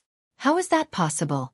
Xiao Jian sucked in a breath of cold air, and his eyes flashed with extreme suspicion. However, this suspicion slowly disappeared in front of Xiao Hua's smile and gaze that didn't seem to be fake. Then, after the cloud of suspicion, there was a deep sense of loss. He didn't even know how to divide the original levels. How high could the cultivation of this kind of cultivator be? Of course, Xiao Jian immediately felt relieved. If the level of the cultivator was too high, how could the other party be respectful to him? Sigh, no matter what. To be able to defeat ya, even if you don't enter the level, it's fine. Xiao Jian sighed and waved his hand. Hee, Taoist Xiao. It's better if you tell me. Xiao Hua stopped instead, turned around and asked humbly. All right, since this old man knows that I will have to rely on you in the future, then this old man will let you experience it. Xiao Jian suddenly referred to himself as this old man, and the previous apprehension and caution completely disappeared. Please speak. Xiao Hua laughed in his heart. Xiao Hua, I presume that you also know about the 3 continents? Xiao Jian seemed to be somewhat teasing as he said, if you don't even know about the 3 continents, then this old man will really suspect your origin. Hee. The 3 continents are naturally the hidden immortal continent, the Western Paradise, and the 1,000 Demons Sacred Realm. Xiao Hua also laughed. This old man naturally knows about this. Since you know about the 3 continents, then you naturally know that the hidden immortal continent is the origin of Confucian cultivators, the Western Paradise is the origin of Buddhism, and the 1,000 Demons Sacred Realm is the place where demons run rampant, right? Xiao Jian didn't know whether he was asking Xiao Hua or talking to himself. In any case, without waiting for Xiao Hua to speak, he continued, no matter if it is Confucian cultivators, Buddhism or demons, they all have their own cultivation system, and they all have their own methods of measuring the level of cultivation. This kind of system is unknown to others, and it is also impossible to measure between each other. Therefore, in order to make a simple judgment, according to the suggestion of Confucian cultivators, the 3 continents introduce the levels of origin power. This so-called origin power level is divided into 9 levels, and within each level, it is divided into 3 levels, high, middle, and low. Confucian cultivators, Buddhism, and demons all according to their own strength. These 9 levels of origin power are divided into 27 levels. Do you understand? And this Xiao understands. Xiao Hua nodded. However, Confucian cultivators, Buddhism, and demons. What are their respective cultivation systems? How do they divide their origin power into 9 levels of origin power into 27 levels? If you ask others, you definitely won't know the answer. Xiao Jian's face was full of pride, and he said with a smile, this old man has some knowledge, so I know a bit. Taoist priest, please speak. Let's not talk about demons. Rather than saying that they have their own cultivation system, it's better to say that they rely on their own inheritance and blindly cultivate. Moreover, they don't understand human nature, and they rarely communicate with us humans. Xiao Jian first put aside the 1,000 Demons Sacred Realm, and Xiao Hua understood that he probably didn't know the secrets of the 1,000 Demons Sacred Realm. Buddhism? Xiao Jian's face didn't show any shame. It's just a trivial matter. This old man also didn't ask in detail. I only know that they also have 9 levels of divine ability, similar to the 9 levels of origin power. These 2 levels are Jieshan and Juechen. Jieshan corresponds to the first level of origin power, and Juechen corresponds to the second level of origin power. Then, what's after that? Xiao Hua very naturally asked. Didn't this old man already say? Buddhism and my Taoism are mortal enemies. This old man feels disgusted when seeing Baldies, so why would I ask more? Xiao Jian waved his hand and said, let's not talk about the disgusting Buddhism, let this old man talk about Confucian cultivators. All right, Xiao Hua didn't know whether to laugh or cry, and could only nod. But Xiao Hua couldn't help but count with his fingers, and said with a smile, it seems that this Confucian cultivator's realm isn't 9th level? More or less. Xiao Jian waved his hand and said, this old man is also not a Confucian cultivator. Knowing this much is already not bad. What else do you want? That's true. Xiao Hua smiled.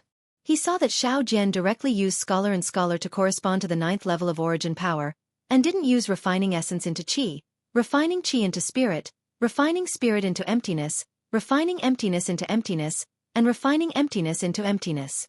He already knew that this method of classifying origin power was only a measure of strength, and actually didn't have much relation to the realm, and Xiao Jian also didn't know the specific cultivation realms of Confucian cultivators. Then, what about my Taoism's cultivation realms? How does it correspond to the different levels of origin power? Xiao Hua knew that Xiao Jian definitely knew the most about Taoism's cultivation realms. You also know that my Taoism's cultivation realms are more divided into foundation establishment, enlightened. Xiao Jian had just opened his mouth when Xiao Hua was greatly surprised and shouted, "What? Foundation establishment is the most basic realm?" What? Xiao Jian raised his eyebrows and said puzzledly, "In your family's cultivation technique, foundation establishment isn't the basic cultivation realm?" Who? Xiao Hua took a deep breath and said with a smile, "Taoist priest, please tell me, I was a bit reckless." Xiao Jian glanced at Xiao Hua and said again, "After enlightened is fusion, heart-stirring, soul solitude, gold core, nascent soul, out-of-body, spirit-severing, unity, tribulation passing, and Mahayana." Oh. Xiao Hua heard the familiar words gold core, nascent soul, and even spirit-severing, and became pensive in his heart. Xiao Jian continued, "My Taoism's foundation establishment, enlightened, and fusion correspond to the lower, middle, and upper levels of the first level of origin power. Heart-stirring and soul solitude correspond to the second level of origin power. Gold core, nascent soul, out-of-body, spirit-severing, unity, tribulation passing, and Mahayana correspond to the other levels of origin power from the third level to the ninth level." Oh, so that's how it is. Xiao Hua understood, but he still asked cautiously, "Taoist priest Xiao, when true qi transforms into true essence, and true essence condenses in the dantian to form a core, what realm is that?" Hearing Xiao Hua's question, Taoist priest Xiao became even more discouraged, and said almost unhappily, "I don't have any cultivation, how would I know this?" Could it be you've already formed a core? Fellow Taoist Xiao, sometimes it's better not bite off more than you can chew.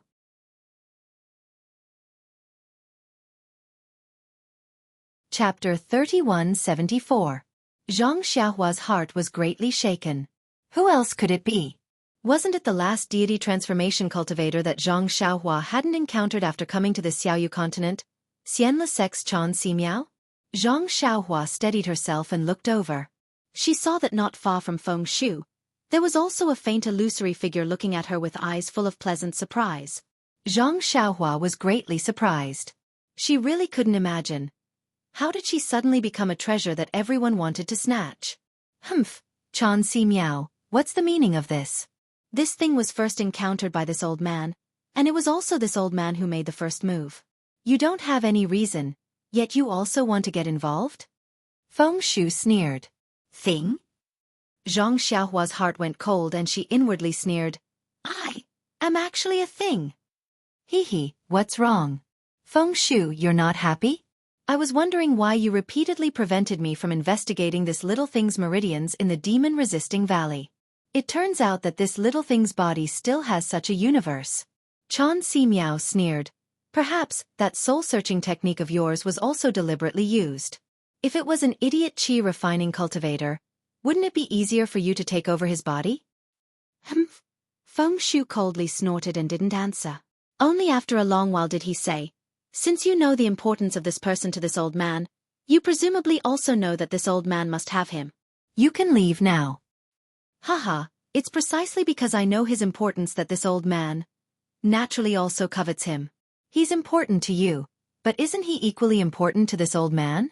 But don't forget, this old man is also a spirit-severing cultivator, and in the future, I will also encounter the danger of crossing the tribulation. With such wide meridians and a sturdy body as a cauldron, how can this old man give it up? Chan Ximiao laughed and said, "Moreover, although his cultivation is only at the qi refining stage, the amount of true qi in his meridians is actually so exquisite, almost comparable to that of the foundation establishment stage. He must have cultivated a special mental cultivation method." Chan Ximiao, do you still want to say that the most valuable thing is that he used his middle dantian as his sea of qi, and didn't cultivate his lower dantian at all? For you and me, as long as we seize his body on one hand, it's easy to cultivate our sex martial arts in his lower dantian, without any conflicts with other martial arts. On the other hand, we can use this thing's middle dantian to cultivate others' middle dantian to cultivate another dantian, and it won't have any conflicts with other martial arts. On the other hand, we can use this thing's middle dantian's middle dantian to cultivate. Meow, Chan Ximiao said. Chan Ximiao clapped his hands and said, "The most valuable thing is that this person's physical body is innately tough. Not only does he not have to worry about the thunder tribulation in the future, but he also doesn't have to endure the intense pain when he takes over the body. His original body's divine sense won't deteriorate too much. When the two of them spoke, they didn't use telepathy, and they didn't hide it from Zhang Xiaohua. These words entered Zhang Xiaohua's ears, and Zhang Xiaohua was dumbfounded. He really couldn't imagine that he actually had so many benefits on his body. It was as if he was tailor-made for others to seize his body. Feng Shu, tell me, this is a good thing that this old man has never seen before. This old man can let go? Chan Si Miao said with a cold smile. Chan Si Miao, do you think this old man can let go? Feng Shu took a step forward and released his aura, closing in on Chan Si Miao. This old man is also a spirit-severing cultivator. Feng Shu, do you think you can do it? Chan Si Miao also raised his leg, and the two auras collided, stirring up the surrounding heaven-earth yuan qi like a huge wave in the sea. A hurricane rose from between the two of them, howling and blowing in all directions. Zhang Xiaohua, who was standing at the side, was like Xiaohua in water, floating up and down a few times before floating into the distance. Sigh. Seeing this, Feng Shu waved his hand, and the hurricane disappeared without a trace. Then, Zhang Xiaohua felt another wave of dizziness, and the entire night sky turned upside down. When Zhang Xiaohua regained his senses, he was no longer in midair. Instead, he was in a gray area. The storage ring floated quietly beside him, and there was also a bag of dirt and a strange Dharma artifact at his feet. Zhang Xiaohua recognized that Dharma artifact. It was Qiu Feng's, and that bag had fallen from Qiu Feng's mountain when he was killed. Looking up, Feng Shu and Chan Si Miao were still standing in midair. Feng Shu smiled and said, Chan Si Miao, you're quite brave. You actually didn't escape and followed this old man here. What's there to leave for? This old man is the same as you. We're both spirit-severing cultivators. Even if you kill this old man, my main body is still here. Even if this spirit-severing cultivator loses this spirit-severing cultivator, I will tell this matter to the Alliance Master. This old man believes that the Alliance Master will be more interested in this matter than this old man. Chan Si Miao said indifferently. Are you determined to go against this old man? Feng Shu was furious. Having a good cauldron to possess is the last method to successfully pass the minor heavenly tribulation. This old man has no reason to go against my own chance. Chan Si Miao was still indifferent. This old man believes that fellow Taoist Feng won't be willing to see a third person know about this other than me. Feng Shu's expression was uncertain. After a long while, he said gloomily, this old man naturally doesn't want to do this, but there's only one of this. If fellow Taoist Chan uses it, how am I going to use it? Fellow Taoist Chan, don't tell me you're planning to share a soul with me? This old man also just found out about such a good cauldron. Where did this idea come from? If fellow Taoist Feng has any good ideas, please tell me. Chan Si Miao said with a smile. Previously, I only had the thought of monopolizing it. Who would have thought that you would appear out of nowhere? Feng Shu sneered and looked at Zhang Xiaohua, who was standing on the ground with an ashen face. He said, also, fellow Taoist Chan, you didn't know the gravity of the situation from the start. You exposed my plans. Now it's too late to deceive this fellow. What's the big deal? Can't we just use the soul-searching technique again? We'll just make him an idiot and leave him alive. Chan Si Miao said disapprovingly. If that's the case, do I need to lower my voice and deceive him? Feng Shu's face was filled with anger. If I use this soul-searching technique again, this guy's mind will collapse. This old man's consciousness will also perish if I go in again. Isn't this asking this old man to commit suicide? Chan Si Miao came to a realization.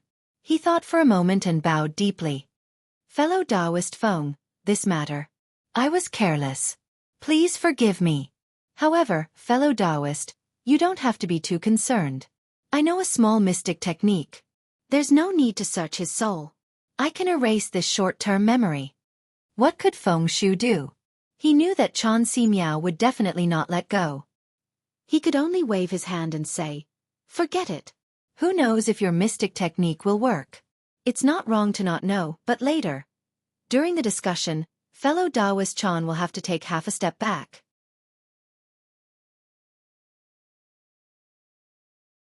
Chapter 3175. Hee hee, Taoist priest Xiao. Xiao Hua laughed. A straightforward person doesn't resort to insinuations.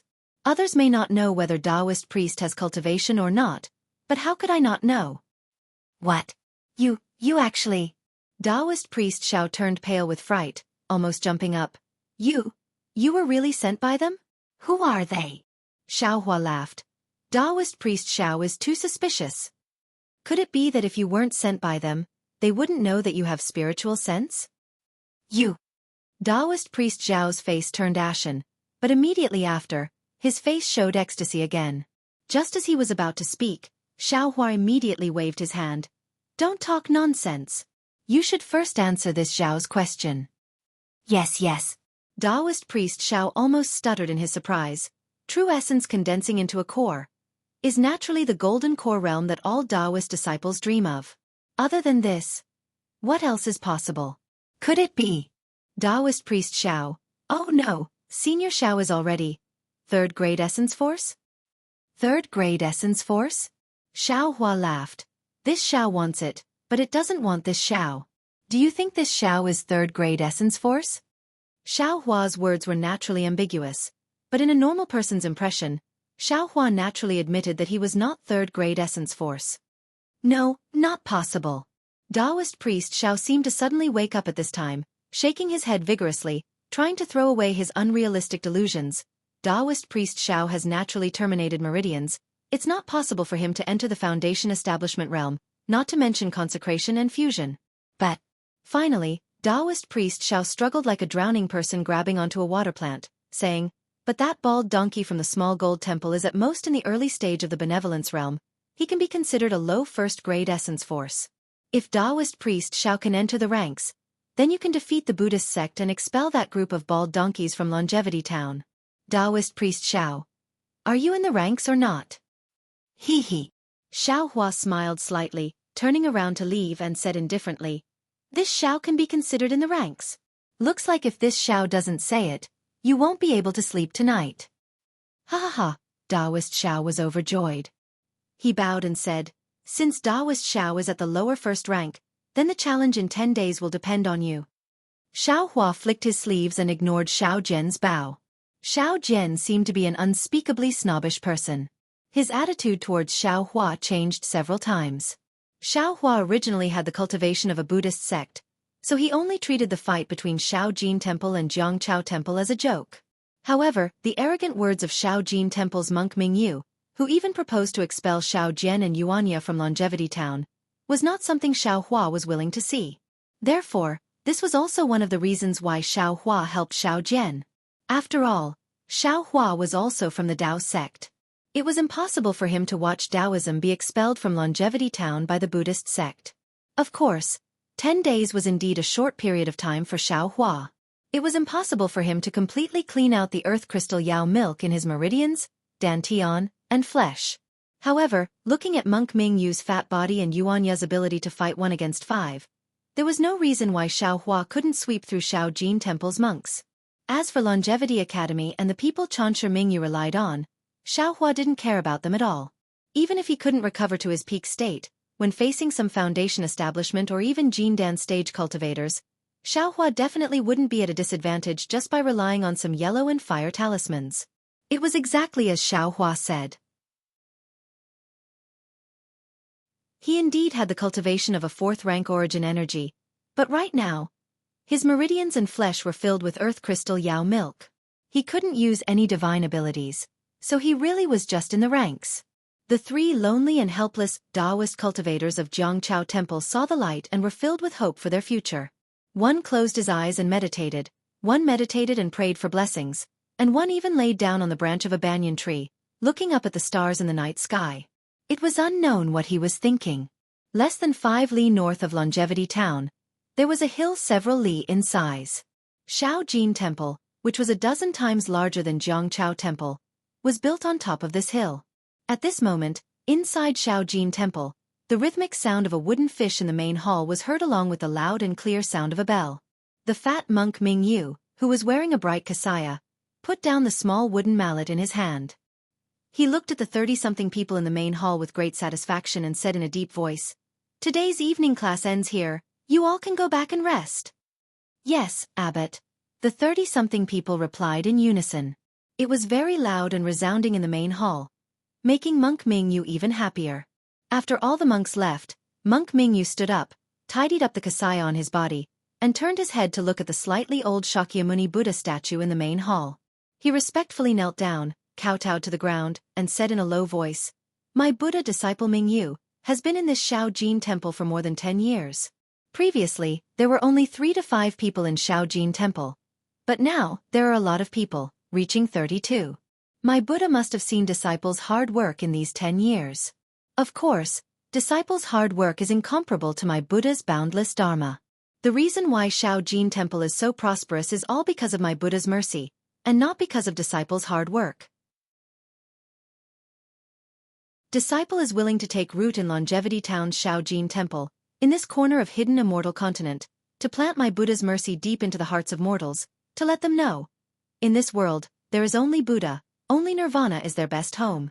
Only by devoutly worshipping my Buddha, can they get rid of evil, can they cut off evil. Amitabha." After that, Monk Mingyu softly muttered for a long time, kowtowed again, and respectfully retreated from the main hall. After Monk Mingyu returned to the abbot's meditation room, he changed his kasaya into a white monk robe. Pang pang. Someone knocked on the door of the meditation room. "Who is it?" Monk Mingyu frowned, feeling somewhat displeased. "Senior brother Mingyu, it's disciple Ming Fa."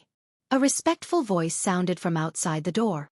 "Amitabha, so it's Ming Fa." Monk Mingyu's lips curled into an inexplicable smile. He walked to the front of the door, and personally opened it. "Amitabha, senior brother is too polite."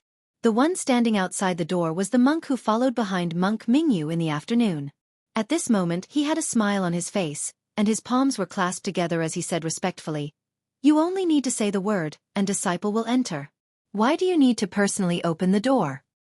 "Junior brother Ming Fa, for you to come so late, there must be something extremely important." Monk Mingyu invited Ming Fa into the room, and said with a smile, "To be able to rack your brains for my Shaojin temple, to be able to work tirelessly for the prosperity of my Buddhism sect, you are a meritorious servant of my Buddhism sect.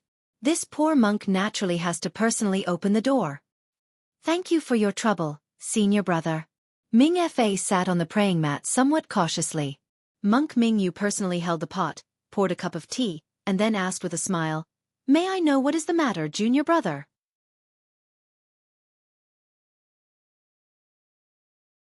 Chapter 3176. Reporting to Senior Brother. Mingfa picked up the tea, took a sip and said, "Actually, it's nothing important. It's just that after finishing my homework, I returned to my room and thought of the challenge at the Temple of the River and Tide on the 10th day. I couldn't help but think of the situation 10 years ago when you came to the Shaojin Temple alone with a warning letter. Then I thought of the prosperity of the Shaojin Temple in the past 10 years. Now, even the Longevity Academy doesn't dare to look down on the Shaojin Temple. They took the initiative to exchange pointers with the Shaojin Temple on the day of the Immortal and Buddha ceremony. This was something I didn't even dare to think about 10 years ago. Amitabha, when I think of this, I can't sit still in my room. The development of the Shaojin Temple these years is all due to Senior Brother Abbot's contribution.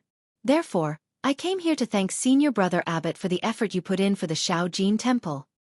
Amitabha, Mingfa's words obviously had a faint flattery, but in Zen Master Mingyu's ears, it was very pleasing to the ear. Zen Master Mingyu unconsciously chanted the name of Buddha and smiled. Junior Martial Brother Mingfa really knows this poor monk's heart. Just now, this poor monk was talking about the development of my Shaojin Temple in the past 10 years in front of Buddha. I talked about how when this poor monk first came to Shaojin Temple, there were only 2 junior martial brothers, Mingfa and Mingchan. I didn't expect junior brother to also be so emotional. It seems that our cultivation is still lacking. This heart of a dry well realm is still very far away. Amitabha, my Buddha is merciful. Please forgive me for my unstable state of mind.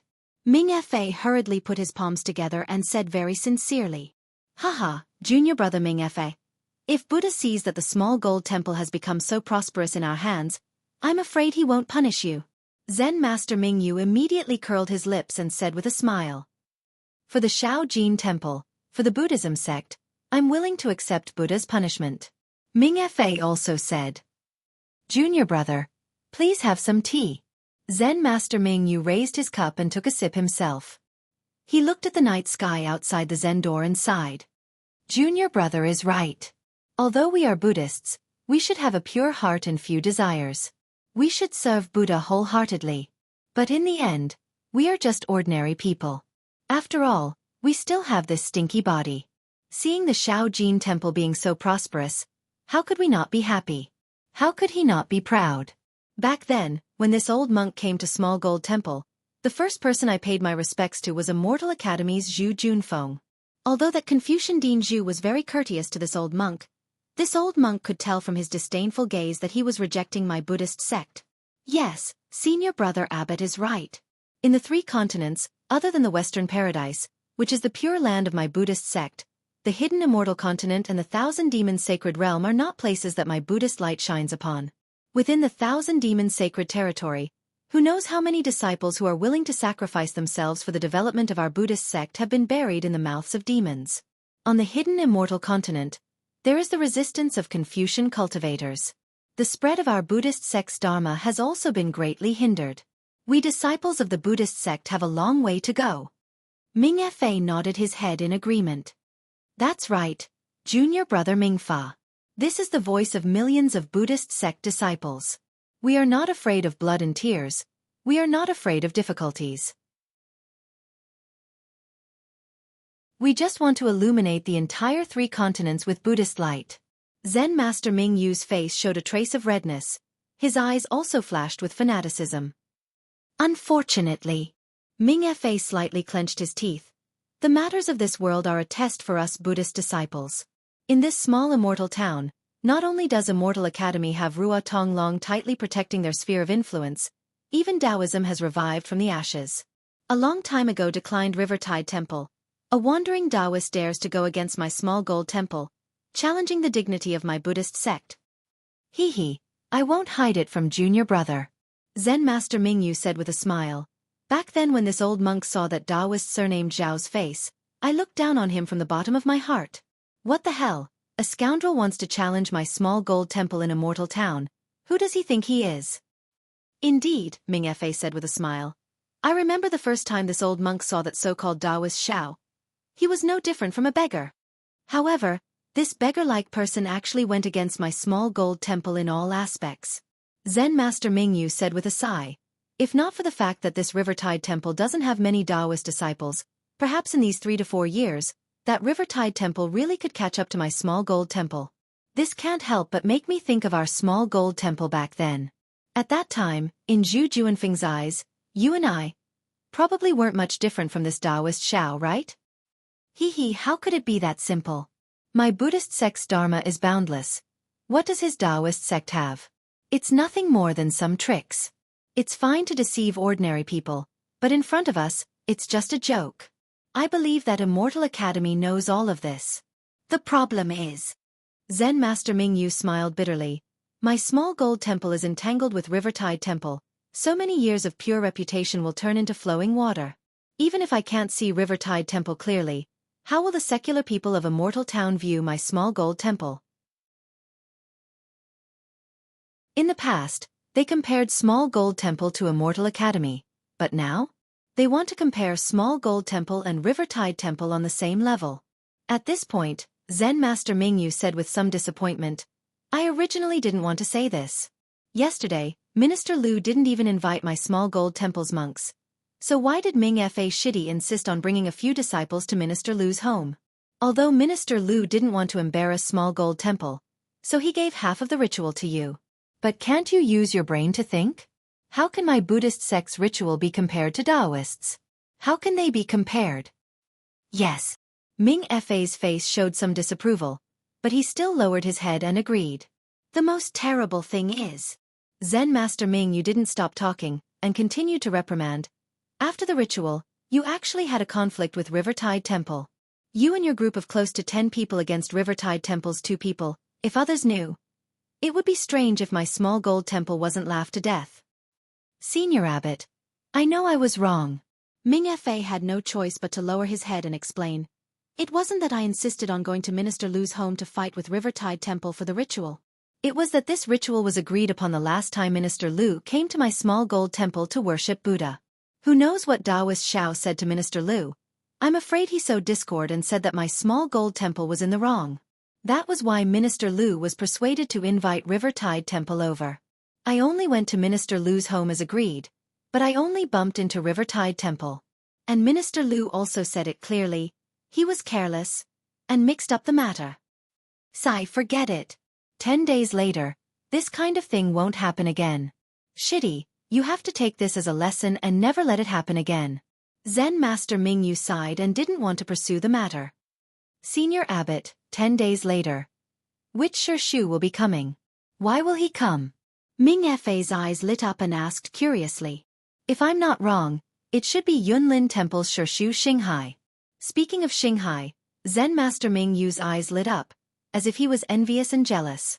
It was a rare look. Senior Abbot. Ming Fa was even more curious and hurriedly said, Didn't you come from Yunlin Temple? 10 years ago, you were entrusted with an important task and came to my small gold temple. Then you must be familiar with Shu Xinghai. What kind of expert is he? He. Zen Master Mingyu laughed and said, My Yunlin temple has thousands of monks.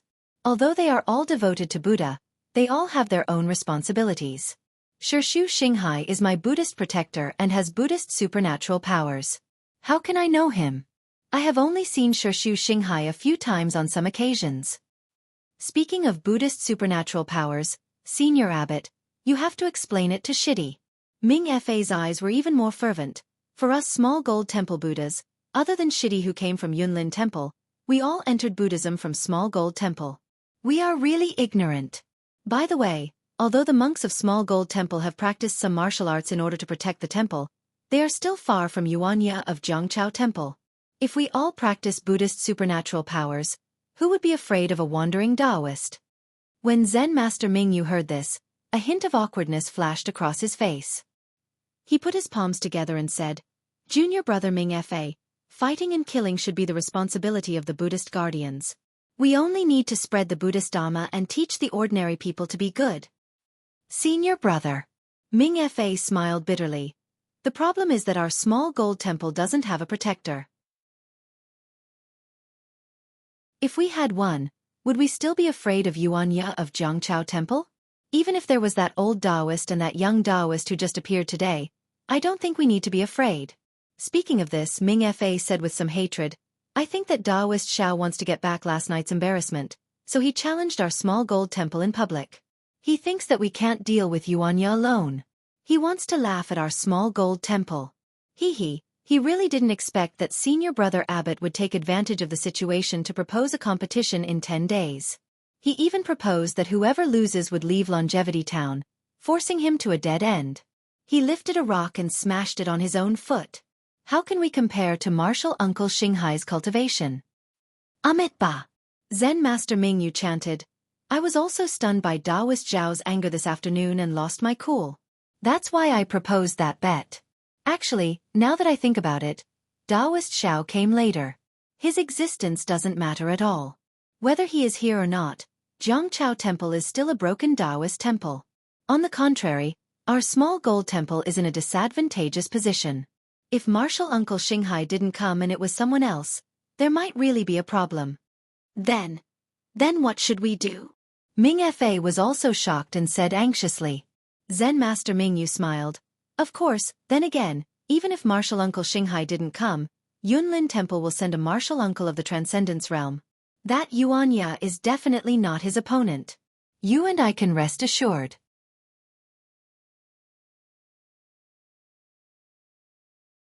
Chapter 3177. Chan Si Miao smiled apologetically and said, that's easy. If it's not something important, why can't I take a step back? Zhang Xiaohua saw that the two of them didn't avoid her and only treated her as an object. She also knew that her life wasn't in danger. Zhang Xiaohua sat on the ground and stared straight at Qiu Feng's magic tool. She didn't know what he was thinking. After a while, Feng Shu said, How about this, fellow Taoist Chan? I have an idea, but I don't know if it's suitable. Feng Shu, please tell me. I'm all ears. Yes, this cauldron is the last resort for us to get through the heavenly tribulation. If we all get through the heavenly tribulation safely, we won't need this cauldron. So, I was thinking, instead of fighting over this cauldron now, why don't we put it away first? Chan Si Miao's eyes lit up and he nodded. That's right.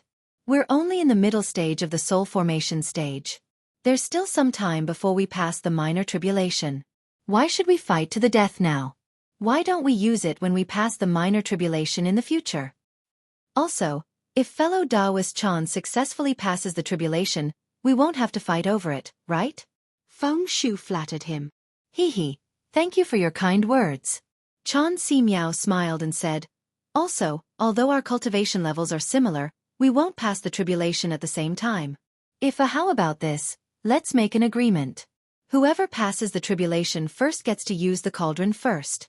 If the person who passes the tribulation first succeeds, the cauldron will be given to the person who passes the tribulation later. What do you think? Very good. I like it. Feng Shu clapped his hands and said, it's decided then. However, when he looked at Zhang Xiaohua, Feng Shu frowned and said, we can make an agreement like this in the future, but what about now? This old man originally planned to let this guy go to my Immortal Ascension sect first. After this old man is done with the Imperial Demon Valley, I will take him in as a disciple and use my sect's cultivation method to cultivate him. In the future, when I possess his body, he will have a good foundation. Chan Si Miao was also in a difficult position. According to his thoughts, naturally, he also wanted to get Zhang Xiaohua into his Immortal Music sect and use the Immortal Music sect's cultivation techniques to cultivate her. In the future, when he wanted to possess her, it would be twice the result with half the effort. Of course, at this moment, it didn't matter who took Zhang Xiaohua. Zhang Xiaohua was doomed, but how could they let the other party take her?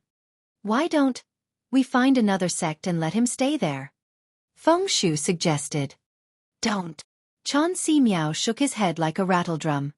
As long as such a good cauldron is placed in Dawn Rain Continent, all the cultivators who are about to transcend their tribulations will definitely fight over it. We absolutely can't let any sect know about it. Of course, Chan Si Miao did not say one more thing. Who knows what the other sects have to do with you? If you did something, how would I know? Perhaps even if I was the first to use the cauldron, I would still fall into your trap. At this point, this train of thought had no meaning to continue discussing it. The two of them did not trust each other, so how could they be at ease with other sects? The two of them stood facing each other quietly. After a long while, Chan Si Miao urged, fellow Taoist Feng, could it be that there's no other way? Could it be that we're going to imprison this guy somewhere? Or let this guy cultivate alone in Dawn Rain Continent? Feng Shu's eyes lit up. He clapped and said, fellow Taoist Chan is right. Why can't we? Where does fellow Taoist Feng want to imprison this guy? Chan Si Miao was slightly stunned. It's not good to imprison him. After all, this cauldron is someone we want to possess in the future. Imprison him for a long time will be detrimental to our future development. Fellow Taoist Feng, don't tell me you're going to throw him to Dawn Rain Continent. Chan Si Miao said in disbelief. If he's discovered by others, how can we still have a chance? Fellow Taoist Chan, have you forgotten that the big hide in the city and the small hide in the wilderness? Even if you imprison this guy somewhere, he'll still be discovered by others. Furthermore, there will be many chances of him being discovered. Why don't you just let him cultivate in Dawn Rain Continent? There are countless cultivators in Dawn Rain Continent. Who would recognize such a lowly cultivator? Furthermore, if the two of us join hands to restrict this guy's middle dantian, who else would be able to discover it other than cultivators above the void refinement realm?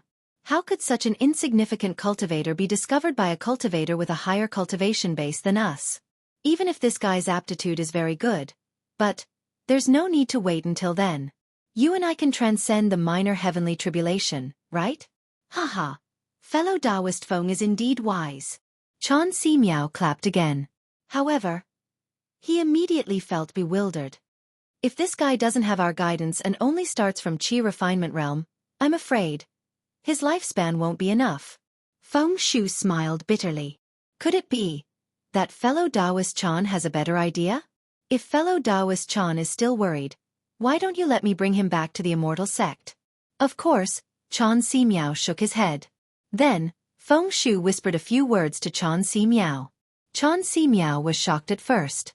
He turned to look at Zhang Xiaohua and nodded slightly. If fellow Taoist Feng thinks so, then I can only agree. Then Feng Shu said again, since that's the case, the two of us will swear a heart oath.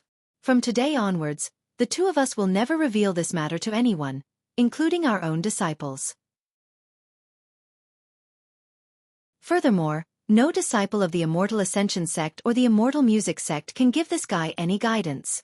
Wherever this guy goes, where he lives, whether he cultivates or not, it has nothing to do with us. Yes, that means that before we transcend the minor heavenly tribulation, we are absolutely forbidden to have any contact with this guy. Only when one of us transcends the heavenly tribulation can we appear together to capture this guy. Yes, if you and I want to do anything to this guy, we must discuss it with the other party. Only when both of us agree and both of us are present at the same time can we do anything. Also, if this guy is discovered by others, we must take action at the same time to cover up this matter. No matter what method we use, we must kill that guy. But what if it's an old ghost who's transcending the heavenly tribulation? Haha, then forget it. Let's preserve our lives first. Also, what if there's any change in this guy? This is not possible, right? It's better to be safe than sorry. Fellow Taoist, let's make this clear first. Alright, if there's any change, we can investigate it. However, if one of us goes, we must inform the other. Neither of us can go looking for this bastard alone. I'll say the same thing again. This matter must not be known by others. Alright, we'll do as fellow Taoist Feng says. Seeing that the two of them were almost done discussing, Chan Si Miao thought for a moment and nodded his head in agreement. Then, the two of them dripped a drop of blood and mixed it together. In front of this drop of blood, they made a heart oath and pointed at the drop of blood. The drop of blood split into two and turned into two strange runes that flew to their foreheads and disappeared. Fellow Taoist Chan, it's time for you to use your secret technique. Seeing that they had made a heart oath, Feng Shu pointed at Zhang Xiaohua and said indifferently, the memories of the past few days shouldn't be left behind. Well said. Chan Si Miao stretched out his hand and 10,000 broken fireflies flew out. Zhang Xiaohua flew into the air with the broken fireflies. In the hands of a soul formation cultivator, Zhang Xiaohua was like an ant. He had no power to fight back. The moment the broken fireflies fell on him, Zhang Xiaohua suddenly felt a kind of sadness. The sadness of being a fish on a chopping block, the sadness of being an ant. This sadness didn't decrease even as his consciousness gradually blurred. Seeing Zhang Xiaohua's ashen expression, Feng Shu wasn't surprised. He looked around and waved his hand. The storage ring flew into his hand and disappeared. The bag and strange-shaped magic tools on the ground also disappeared. Even Zhang Xiaohua's clothes were taken by Feng Shu. Then, Feng Shu said to Zhang Xiaohua, "Hee little guy, I wanted you to raise him like a pig, but now I have no choice but to raise him like a sheep. Your fate was already decided when you saw us. Of course, it's not like you don't have any chances now. First, you can pray to the heavens and ask the heavens to reduce the heavenly lightning when fellow Taoist Chan and I transcend the tribulation so that we can safely transcend it. Fellow Taoist Chan and I promise you that as long as we transcend the lightning tribulation, we will immediately release you. Second, you can also cultivate diligently. As long as you transcend the tribulation before us, don't worry, we don't have to do anything. The small heavenly tribulation from the soul formation will definitely destroy this restriction." Zhang Xiaohua only listened in a daze. His eyes were straight, as if there was no spirit in them. Or you can do what you did just now. You don't want your life in self-destruct. Turn around and reincarnate. Feng Shu ignored his reaction and continued. However, this old man has to remind you that if you disintegrate, the restriction that Chan Si Miao and I placed in your dantian will immediately alert us, and we will immediately rush over. Before your corpse turns cold, we will do something else to ensure that we can use it when we go through the tribulation. Of course, this is under the condition that you know who you are and remember what happened today. Feng Shu seemed to still be saying something, but Zhang Xiaohua's consciousness was already blurred. It was as if he had fallen into a gray space.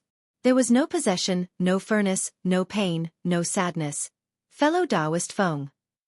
Seeing Xiaohua standing in the air with an expressionless face, Chan Si Miao smiled and said, I was fortunate enough to not disappoint you. Now that it's time to seal it, I wonder if fellow Taoist will make a move first? Or will I make a move first? Hee, you and I will make a move at the same time. Feng Shu smiled faintly. Just now, I thought of something. It seems that your Immortal Music sect and my Immortal Ascension sect both have half of the incomplete heaven and earth dual forms devil sealing formation, right? Fellow Taoist Chan, don't tell me that you haven't studied it properly. Ha ha ha. Chan Si Miao laughed and clapped his hands. I also have the same idea. If we use this incomplete immortal formation to seal this guy, even Void Refinement Realm cultivators or even higher cultivators won't be able to break it. Not only that. A trace of ruthlessness flashed through Feng Shu's eyes. Not only do you and I want to seal this guy's middle dantian, we also want to seal his Naiwan palace so that he can't cultivate normally. Furthermore, fellow Taoist Chan has the advantage in the middle dantian seal while I has the advantage in the Naiwan palace seal. These two seals are connected by the heaven and earth dual forms devil sealing formation. Even if the old ghost Du Jie comes to break the seal and take over this guy's body, we will make him suffer. All right. Let's do as fellow Taoist Feng says. Chan Si Miao laughed loudly and waved his hands. Countless mysterious spells were cast one after another. Countless hurricanes rushed into his hands from 100 li in the sky and gradually drew countless white brilliance. At the same time, Feng Shu did the same. Wherever he waved his spells, countless black brilliance was also produced. For a moment, the color of heaven and earth changed. Rumble. Thunder faintly appeared in the sky. It was as if the heavens were mourning for Xiaohua, who had just stepped into the Dawn Rain continent and hadn't seriously looked at the beautiful scenery around him. Boom. After an extremely loud sound, countless airwaves rushed in all directions. Seeing the two layers of black and white seals fuse together and entering Xiaohua's Naiwan Palace and Middle Dantian without any obstruction, Chan Si Miao and Feng Shu raised their heads and looked at each other with a dignified expression. At the same time, they raised their hands. A white brilliance like a silk was drawn out from Xiaohua's Middle Dantian and swam extremely slowly toward the Naiwan Palace. At the same time, a black brilliance like a black line was produced in the Naiwan Palace and welcomed the white silk. Even the avatars of the two spirit-severing cultivators were extremely solemn at this time. Their gazes were fixed on the black and white silk and didn't dare to be negligent. The strange thing was that the two gossamers were like ants. Every time they swam an inch, the void seemed to be about to collapse. Every time they swam an inch, the two avatars also became a bit dimmer. It seemed that at this time, even the two avatars couldn't support this immortal seal. Woo! The moment the two gossamers touched, a mournful wail like a ghost and a howl like a wolf suddenly appeared. A strong fluctuation followed. The two gossamers instantly turned gray and entered Zhang Xiaohua's body. It quickly rushed in all directions. The wind and clouds in the sky changed again. This seal actually triggered a celestial phenomenon. Shwa! Thousands of crystal lights burst out from the two avatars. The avatars of the two spirit-severing cultivators, Chan Si Miao and Feng Shu, rapidly dimmed and then turned into specks of light and disappeared in midair. Rumble! Wherever the fluctuation passed, countless lightning flashed and thunder roared from the sky. There was also a torrential downpour. It was as if the heavens were crying and also as if the heavens were angry. Following the thunderstorm, Zhang Xiaohua's naked body fell from the sky. Two sparkling tears hung from the corners of his eyes. It was unknown whether they were tears of the heavens or his own tears. The rain continued for several days, and the lightning flashed in the sky for several days. It was impossible for the anger to not have an end. When the anger had no target to vent, the clouds gradually parted and the rain stopped. A seven-colored rainbow hung in the sky like a giant opened eye, revealing a strong sense of pity. Under the eyebrows of the giant eye, a black dot gradually got closer. When it got closer, it was a magic treasure that looked like a small boat flying over. However, the strange thing was that there was no one on the magic treasure. It seemed to be an ownerless magic treasure. However, when the magic treasure flew over a mountain stream, the light of the setting sun reflected on the magic treasure. A cultivator in a green Taoist robe suddenly sat up from the magic treasure. That's right, he sat up and even stretched his back. The cultivator looked at the sunlight reflected on the mountain peak and smacked his lips. Sigh, I just closed my eyes and another day has passed. Time is too short. At this point, the cultivator had already stood up. He tidied his Taoist robe and muttered to himself, "This old man has been waiting outside the valley for so long, but I still haven't snatched anything good. Why did all the spirit stones in the world run into other people's pockets? Why didn't a single piece run into this Zhao's storage bag? Don't tell me I have to return to Yellow Flower Ridge empty-handed again today?" The cultivator said in a bored tone as he looked around. The rain from before was really heavy, and the mountain stream was full of flowing water. The water in the stream was very muddy, and it flowed everywhere. On both sides of the mountain stream, many small trees and branches were blown down by the strong wind. Many mountain rocks were also shattered by the lightning, rolling down from the top of the mountain. The mountain peak was in a mess. Io, is this a person? A white flower suddenly appeared from the dark green leaves and was reflected in the cultivator's eyes. The cultivator cried out involuntarily. Wasn't this white flower person the sealed Zhang Xiaohua? She just rushed into the mountain stream along with the heavy rain. This person is actually still alive. The cultivator landed and immediately discovered with his divine sense. He couldn't help but frown. If she's dead, it's easy to deal with. I can just bury her. But this person? Forget it, let's bring her back to Yellow Flower Ridge first. After waking her up, we'll send her down the mountain. Immediately, the cultivator took out a Taoist robe from his storage bag and casually draped it over Zhang Xiaohua's body. He carried her onto the flying boat. The flying boat rushed into the sky and quickly left. Zhang Xiaohua's story in Dawn Rain Continent was spread out along with the flying boat.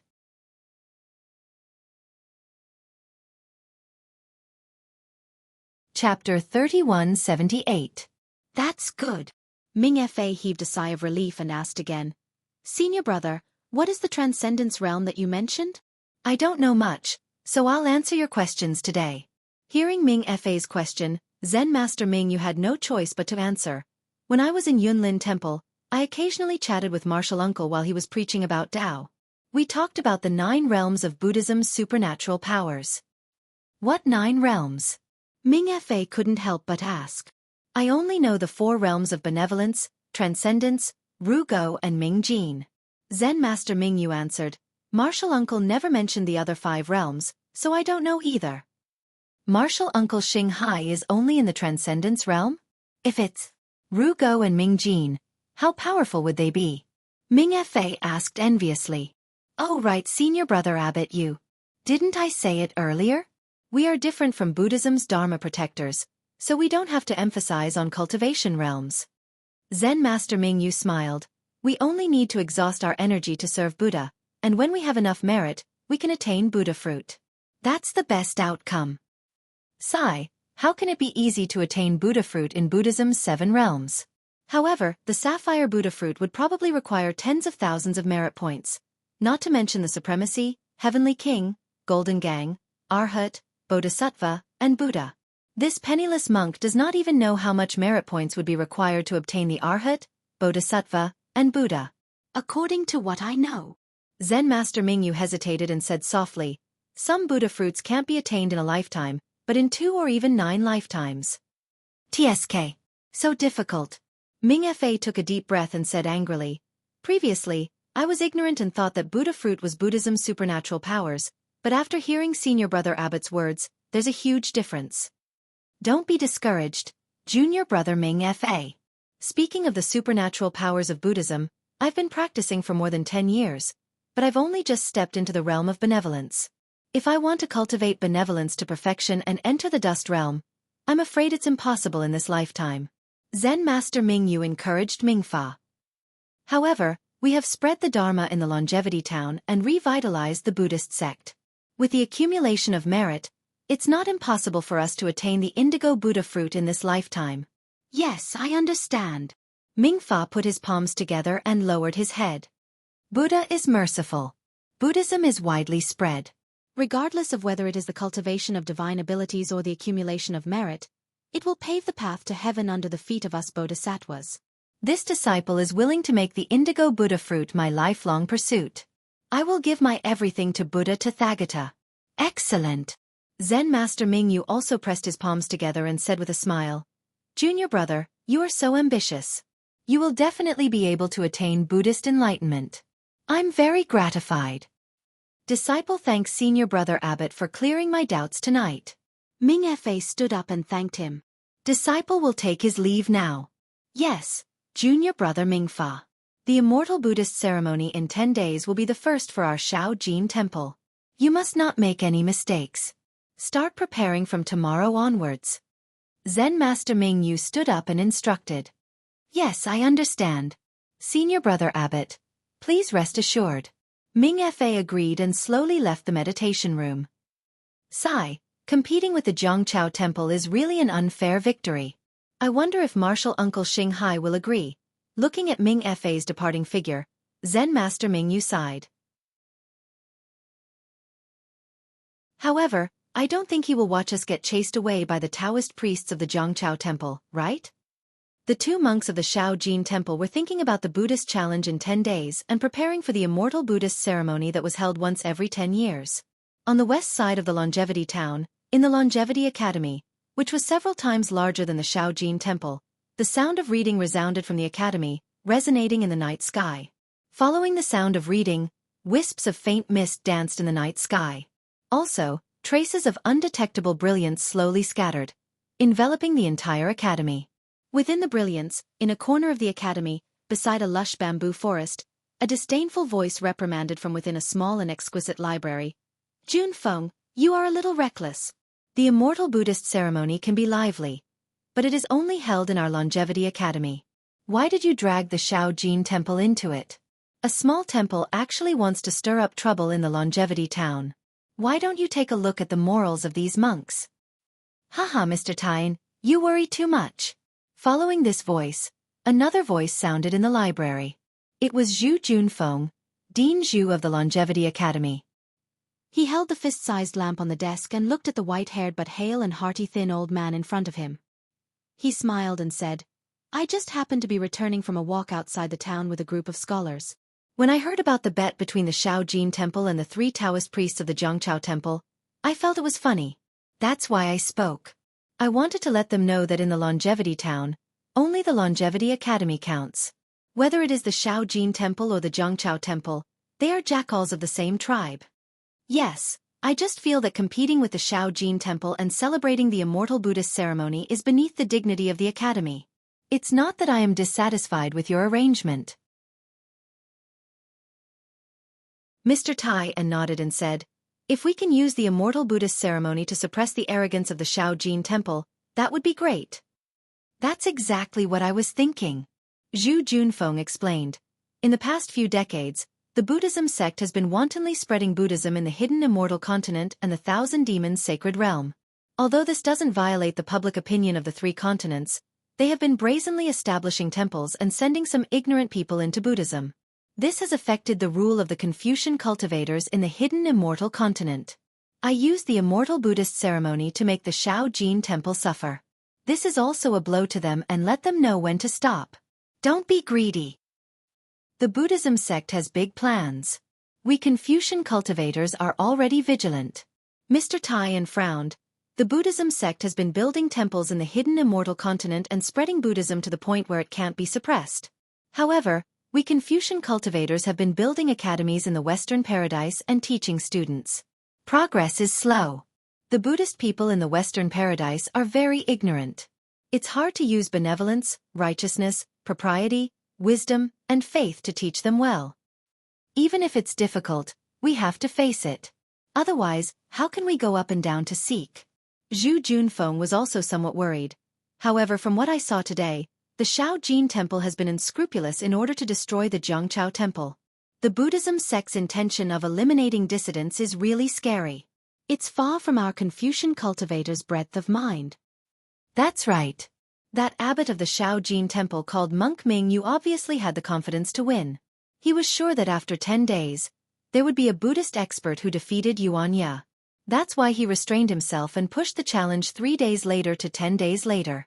He even used leaving the Longevity Town as bait to trick Taoist Shao of the Jianghu Temple. His methods are really despicable.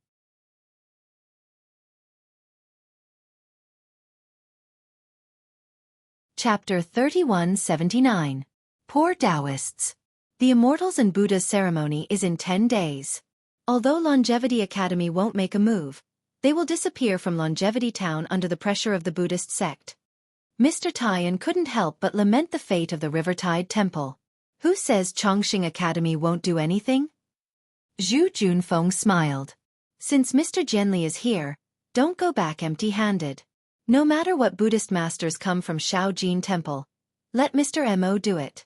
Let them see what the Confucian cultivators of Xianxia continent are like. Oh, Mr. Mo Yen is coming? Mr. Taiyan was surprised. I haven't seen Mr. Mo for years. Why did he come to Chongqing Town? Mr. Taiyan said proudly. Mr. Mo is young but mature. He is a famous scholar of Chongyun sect. Isn't it like using a sledgehammer to kill a chicken? Hearing Mr. Taiyan's question, Zhu Juanfeng's smile faded slightly, and he frowned slightly. He was also puzzled. Not to mention Mr. Taiyan, even I am puzzled. The Longevity Town is just a small part of the country of Xi. Our Longevity Academy is just one of the hundreds of academies in the country of Xi. 15 years ago, because of the appearance of a fox demon in Mount Chang, the sect sent Mr. Lu Tinghan to eliminate the demon.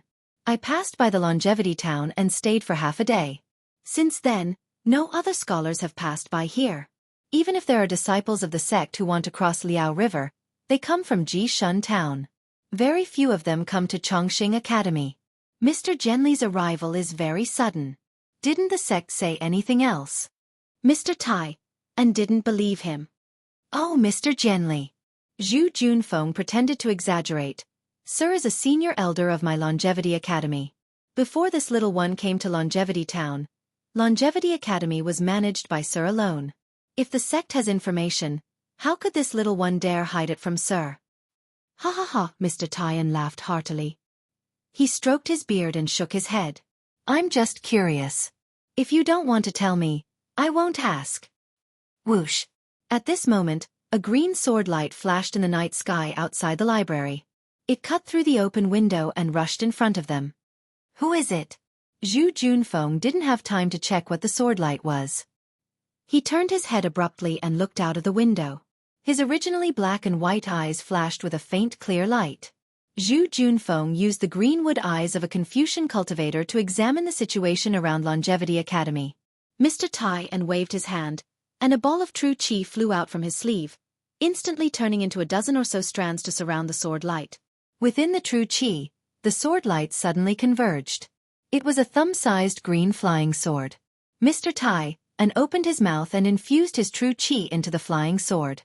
The surface of the flying sword immediately began to roll like water. Gradually, something similar to a bamboo joint emerged from the flying sword. Principal Zhu. The vigilance on Mr. Taiyan's face faded. He smiled.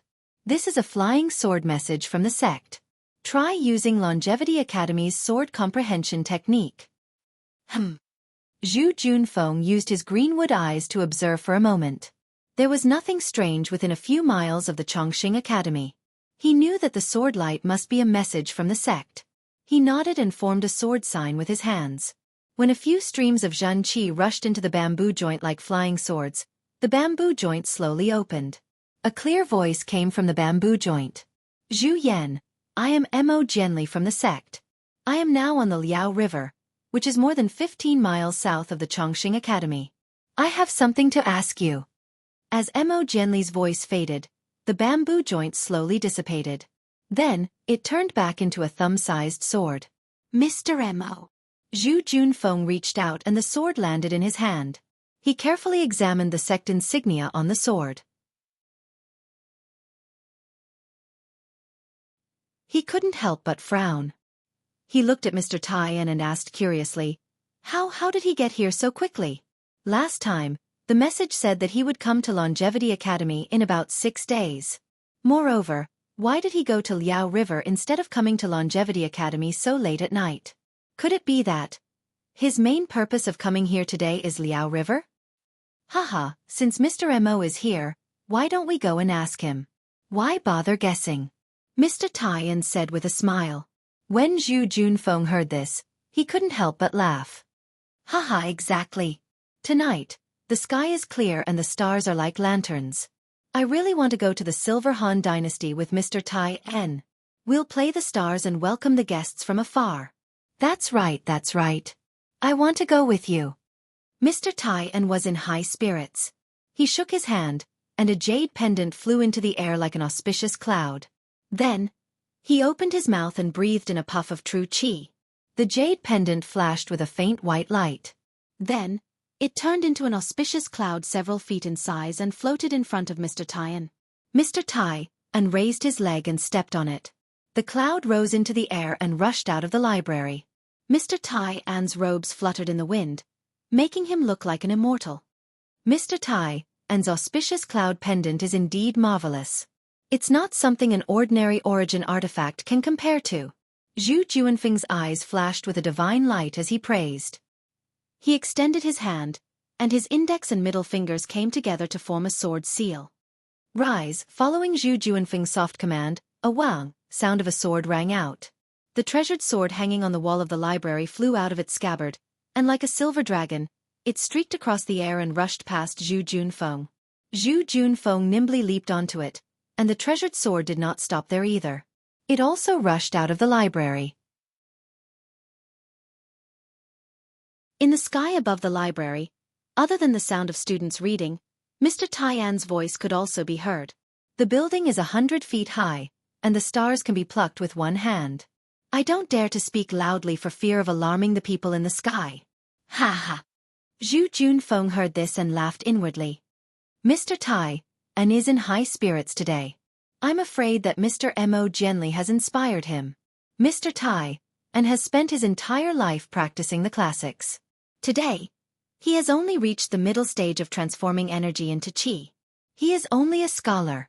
Mr. Mo, on the other hand, has practiced the noble spirit river. He is only in his 50s and has already reached the last stage of transforming energy into qi. He has become the youngest scholar in the Chongyun sect. Facing a child who once wanted to learn from him, no one would be able to remain calm. Sigh, where do saints come from in this world? The desire to win has never ceased. If Mr. Tai N is like this, how can others be spared? Fortunately, although I am a young scholar, I am still much younger than Mr. Mo facing such a prodigy. How can I live with my dignity? Zhu Junfeng stood on his flying sword, looking like a sword immortal. He was even more graceful than Mr. Tai N.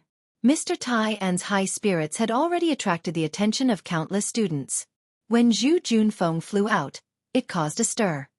Strong, quiet as a virgin, moving as a rabbit. Using qi to control the sword, moving unhindered between heaven and earth.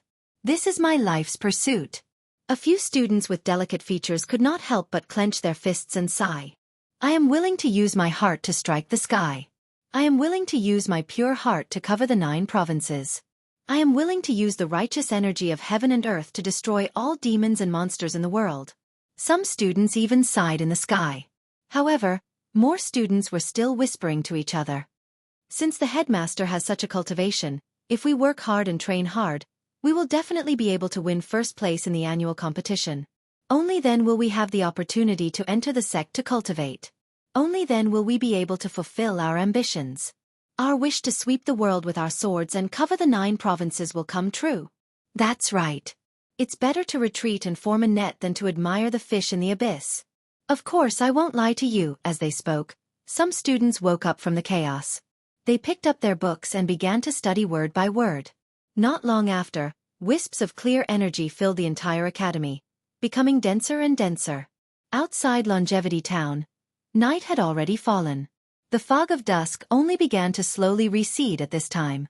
The Liao River, which was dozens of li wide, was currently emitting hua-hua sounds of water. Under the bright moon, it flowed endlessly towards the east. The moonlight was like frost, sprinkling specks of water on the river. From time to time, fist-sized splashes would rise up and then turn into fireflies in the air. Occasionally, large whirlpools would appear in the rapid flow of the river. The dried branches and leaves floating on the river surface would all be sucked into the water. Although it was already late at night, under the moonlight, the Liao River seemed to be as bright as day. Not to mention the huge ships in the middle of the river from time to time, they could see the dozens of small boats fishing at the river's edge. It wasn't just the huge boats. Under the moonlight, it was the time for the fish to swim upstream. Tens of thousands of small fish were like notes jumping around in the waves.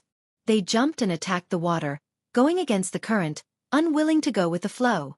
It was a scene full of vitality, a scene of people wanting to fight against fate. Unfortunately, on the dozens of small boats, there were some middle-aged men who wanted to take advantage of the night to go upstream and catch more fish to feed their families and buy more clothes for their children. Looking at the nets cast time and time again on the small boats, there were also heavy shouts and joyous laughter. Although they were tired, their harvest was bountiful. On the other hand, those fishes who wanted to change their fate would immediately fall into the nets of others as soon as they jumped up from the river surface. Other than becoming the meal of others tomorrow, there was no other ending. What bravery, what change, what unyielding will, they all turned into the moon's shadow in the river. Whoa! Without any reason, a gust of cold wind suddenly rushed out from the river. A few seemingly ordinary waves rose up with a whoosh, immediately capsizing several small boats nearby. The river surface that didn't seem dangerous suddenly became a whirlpool. Nearly 10 people on the small boats fell into it and were immediately sucked into the whirlpool. There was almost no time to call for help. On the contrary, not far away, the fishermen who were celebrating their harvest inadvertently saw this and no longer cared about fishing. They shouted loudly, urging their family members who were trying their best to stabilize the small boats. They ignored the whirlpool on the river surface and rowed towards the small boats that were spinning rapidly in the whirlpool. There were even a few fishermen who didn't even think and jumped into the river, wanting to save the nearly 10 fishermen who had already disappeared.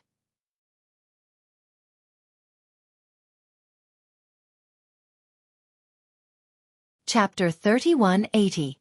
These fishermen might not be familiar with each other, but since they were still boating in the middle of the night, they knew that they were all people who worked hard.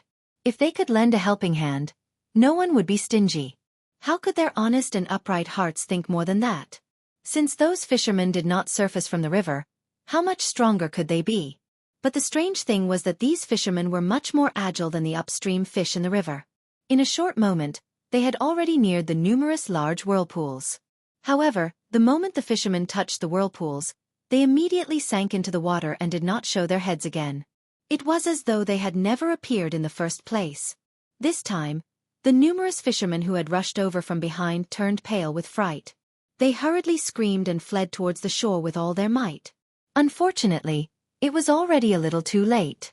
The numerous large whirlpools were like huge mouths that could devour people. They were getting bigger and faster, moving towards these people. Help! The heart-wrenching cries for help could not travel far on the surging river surface. Not to mention the sound of splashing water, even the sound of thousands of fish falling into the water could drown out these cries. Just at this critical moment, a rumbling sound of flowing water suddenly appeared in the distant night sky. This flow of water was as continuous as the river water, but it also seemed to be more imposing than the sound of the river water. It was simply like a waterfall that washed down from the cliff. Following the sound of flowing water, another voice that was full of energy and even more powerful than the rolling waves sounded. Hold on for a moment, this MO will save you all. Looking at the source of the voice, a long river that was like the Milky Way descended from the 9 heavens. On the long river, there was a scholar who stepped on a crimson cloud. He was dressed in a white scholarly robe and was flying over on a sword. Help! How could the numerous fishermen who had half of their bodies in the whirlpool care to look at the Immortal's grace? They hurriedly shouted for help. Speaking of which, it was strange. When the scholar's voice sounded, the whirlpool on the river surface immediately weakened. Although the fishermen's bodies were spinning uncontrollably in the whirlpool, they did not immediately fall into the river like before. In a short moment, the scholar had already landed on top of the fishermen's heads. The scholar's thick eyebrows and his face was full of tranquility. Although he was facing the life and death of several people, his thin lips were tightly shut and there was no sign of panic. Go! The scholar waved his hand and a brocade silk handkerchief flew out. The sword wind became 10 feet long and the silk handkerchief fell down and easily wrapped around a fisherman. Then, the silk handkerchief flew to other places and wrapped around a few more. As for the scholar himself, he controlled the flying sword and grabbed the air. 2 fishermen were pulled out of the river and were brought to the shore. This humble one thanks Mr. for saving our lives. Several people landed on the shore. Their faces were already deathly pale, and they didn't think much about it as they lowered their heads and kowtowed. "Ah, get up." Crow's feet appeared at the corner of the scholar's eyes. He did not look young. He waved his hand and said, "It's late now and the Liao River is not peaceful. It's better to go back and rest early. Although fishing for money is important, your life is more important. Sir, please save old second son." One of the fishermen said anxiously. "He still has a 70-year-old blind old woman at home." Ah, the scholar looked at the Liao River, which was still without any waves, and bit his tightly shut lips slightly. Plop, plop. Several fishermen hurriedly kowtowed again. They might not know who old second son was, but they knew that without old second son, that 70-year-old blind old woman would not be able to live for long. Wait a moment. The scholar hesitated for a moment and flew into the air again. At this time, 3 slightly older old men flew over from the distant sky. They were all dressed like Confucian cultivators. However, these old men did not carry swords on their backs. Instead, they stepped on a faint green cloud. The 3 old men were very respectful when they saw the scholar. The scholar gave a few instructions and the 3 old men chased after the uncontrollable boats on the river. They seemed to want to send these boats to the shore. The scholar waved his hand and a sword light rushed into the night sky. The direction was the Longevity town. Sword light flashed around his body and then he rushed into the Liao River. A few moments later, when the 3 old men sent the boats to the shore, Mr. Tai En and Zhu Junfeng arrived together on a cloud. When they saw the situation, the 2 of them were shocked. When they heard the fishermen say that it was dangerous, their expressions changed drastically. They looked at each other and then looked at each other. It was not that the Liao River was not dangerous. It was not that no fisherman had died on the Liao River. It was that, as the fishermen said, Zhu Junfeng and Mr. Tai, and had never heard of it before. "My name is Zhu Yan, and my courtesy name is Zhu Junfeng. I am the dean of the Longevity Town Academy. Greetings, martial uncles." Zhu Junfeng saw that the 3 old men were Confucian cultivators and hurriedly went forward to greet them. Mr. Tai, and did not dare to be negligent and bowed as well. "Dean Zhu, junior brother Tai En. We pay our respects to you." The 3 of them hurriedly returned the greeting and introduced themselves. They were all Confucian cultivators of the Chongyun sect. Their names were Qiu Jian, Li Mo Ming, and Ji Dong. However, they did not tell Zhu Junfeng their courtesy names. After the 5 of them greeted each other, Zhu Junfeng did not ask too many questions because there were still fishermen from the Longevity town. He looked at the 3 of them and said, "Mr. Tai and will accompany the 3 martial uncles here. I will go and take a look." "Dean Zhu," Qiu Jian hurriedly called out, "the river is dangerous. Mr. Mo Ming won't even let us go near it." "You should." "It's fine." Zhu Junfeng smiled. "I have been in the Longevity town for a long time. If I haven't been to the Liao River 100 times, I have at least been here dozens of times. I have done many things like rowing at night and drinking." "Dean Zhu," Li Mo Ming said unhappily, "I know that you are in charge of this place. However, since Mr. Mo Ming is here, we naturally have to listen to his orders." Mr. Mo Ming said not to go there. "That place is definitely dangerous. Furthermore, I have come here today precisely for this matter. If you think that a little scholar like you can handle it, then I will wait for Mr. Mo Ming to return and immediately turn back." Yes, I know my mistake." Zhu Junfeng's heart trembled as he hurriedly bowed. It's good that you know." Li Mo Ming nodded and did not say anything else. He raised his head and looked at the Liao River. The wide Liao River was the same as before. There was no danger at all.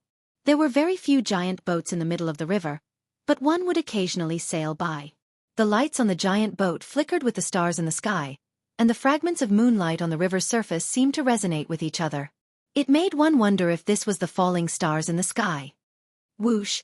A long river flowed against the current and rushed up to the sky. The brilliance of the river instantly covered all the stars and moonlight.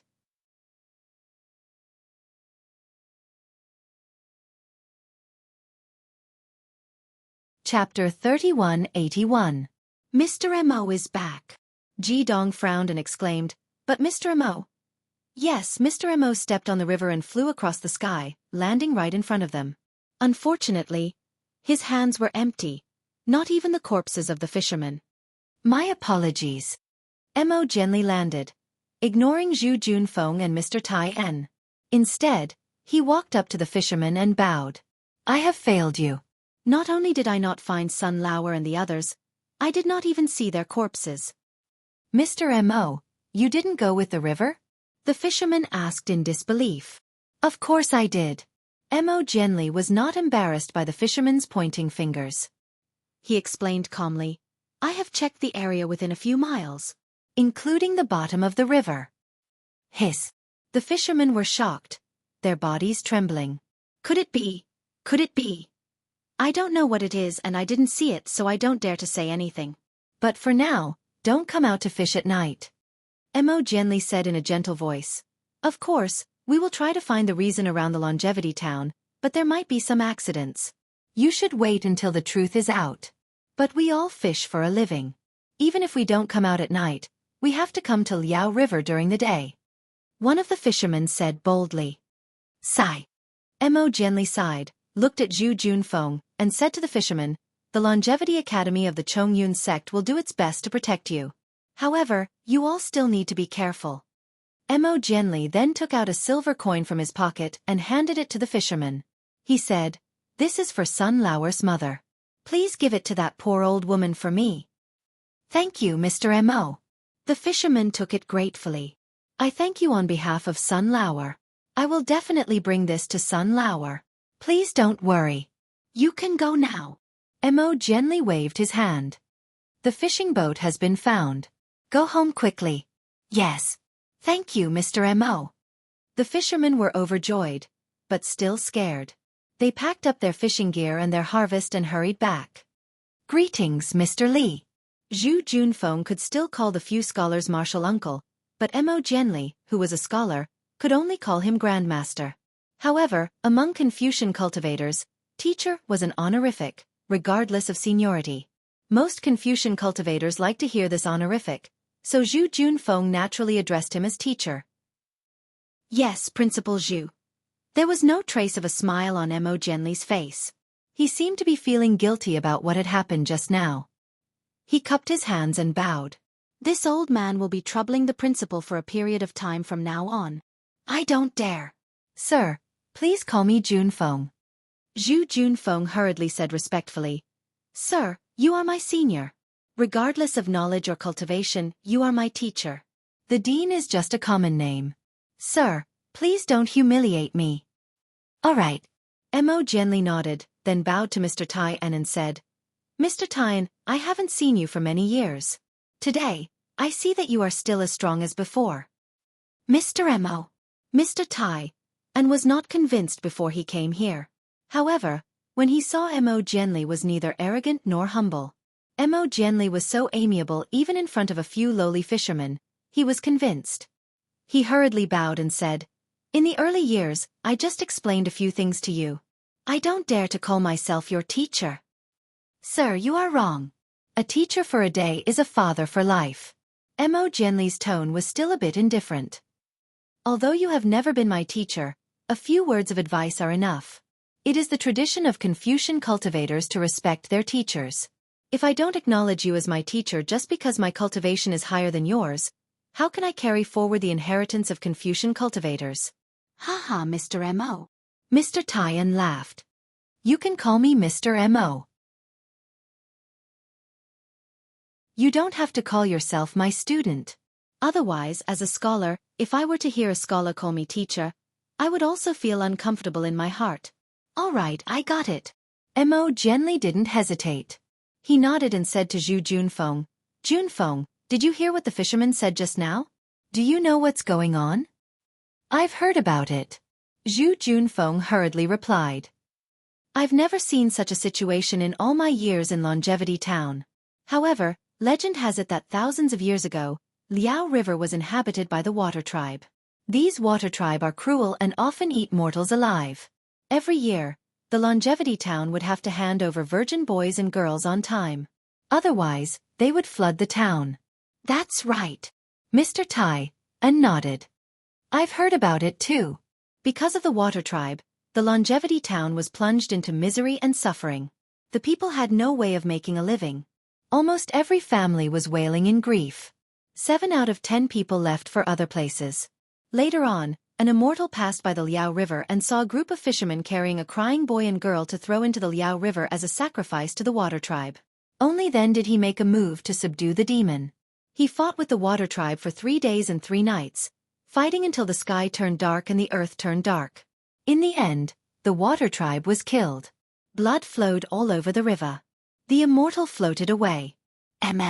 Later on, in order to commemorate this immortal, the Longevity Town built a Taoist temple for him on Jianghu Ridge. It's called Jianghu Temple. Zhu Junfeng continued. They even called the statue the god of the river. Junfeng, thousands of years ago, was there a longevity academy in Longevity Town?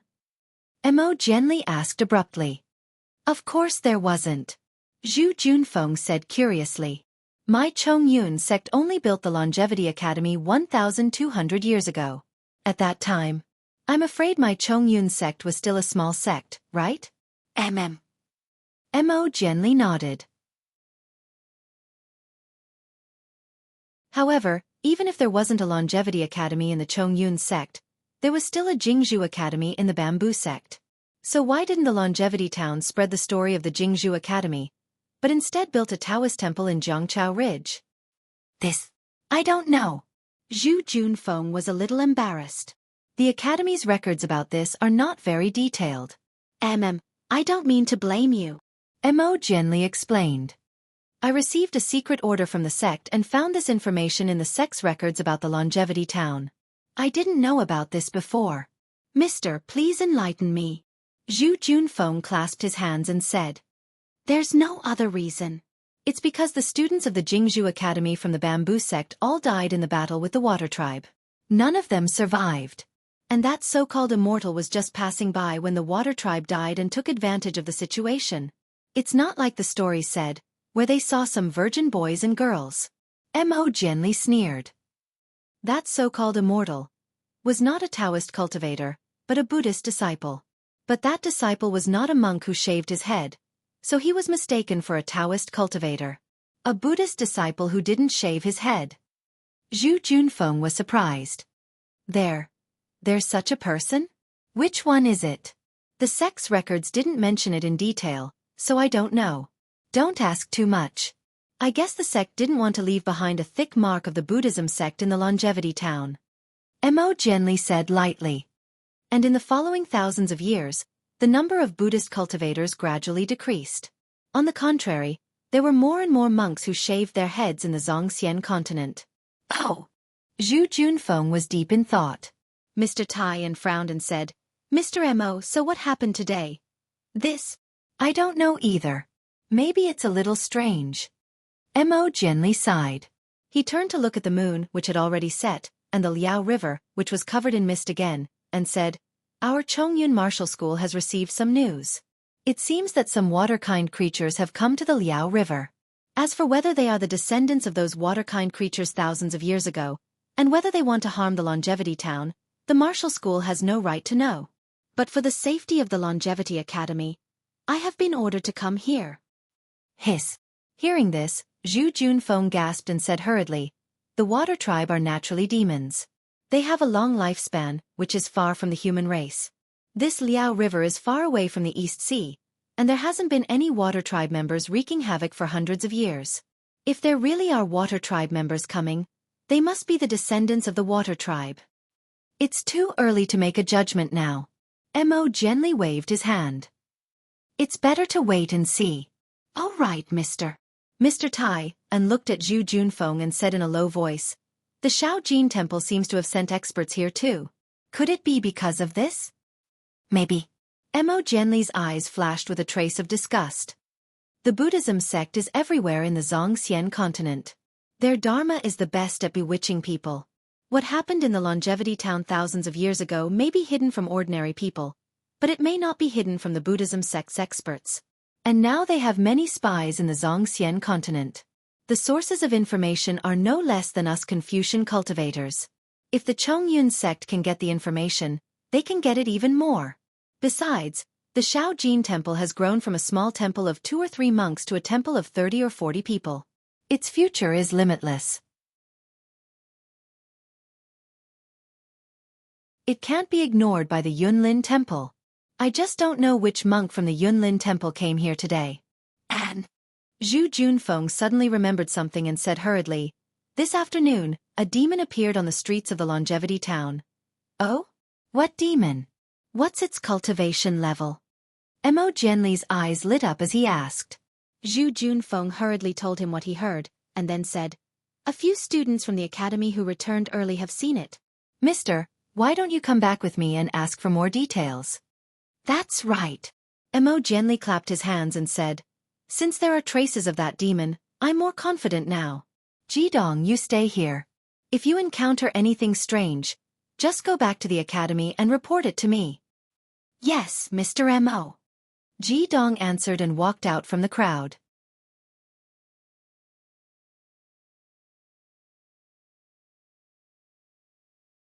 Chapter 3182. The others followed Zhu Junfeng back to Longevity Academy. Jidong flew to a hillside and stood with his hands behind his back, quietly looking at the rapidly flowing Liao River. Liao River's water was like thousands of years ago. Although the waves were small, they were not completely dead. Under the small waves, there was an incomparably surging undercurrent. This undercurrent was not something that could be seen clearly by the greenwood eyes and divine sense. Longevity Town's turbulence did not affect Xiaohua at the tidal river temple. Xiaohua sat on the praying mat and calmly refined the earth crystal Yao milk. In front of this mountain of crystal milk, Xiaohua's refinement was tantamount to a foolish old man moving a mountain. Although Xiaohua still had some Mo Zhao's corpse in his space, which also had a corrosive effect on this crystal milk, the stingy Xiaohua was not willing to part with it. This was all heaven and earth spiritual energy. Wasting even a little bit was disrespectful to heaven and earth. He could only move it bit by bit like an ant moving house, turning it into a part of his cultivation. Now that I've arrived at hidden immortal continent, perhaps I can find my origin. Xiaohua secretly thought as he cultivated, since I have the 18th level of qi refining technique, it is obviously different from Dawn Rain continent. The Taoist technique of hidden immortal continent is also different from Dawn Rain continent. The classification of the lower levels is also very different, very similar to my cultivation. Maybe I didn't come from the 10,000 demon realm, but from one of the 3 continents. The heavens sent this Xiao back to fulfill this Xiao's dream of returning home. Of course, if I can't find my home here, then I will do my best to improve my cultivation and return to Dawn Rain continent. Presumably, those 2 old farts from Immortal Music Sect and Immortal Ascension Sect will know something. Xiaohua thought of this, and his eyes flashed with a trace of ruthlessness. Other than Xiaohua, there was also Xiao Jian who was restless. Tonight, Xiao Jian was like sitting on a wave.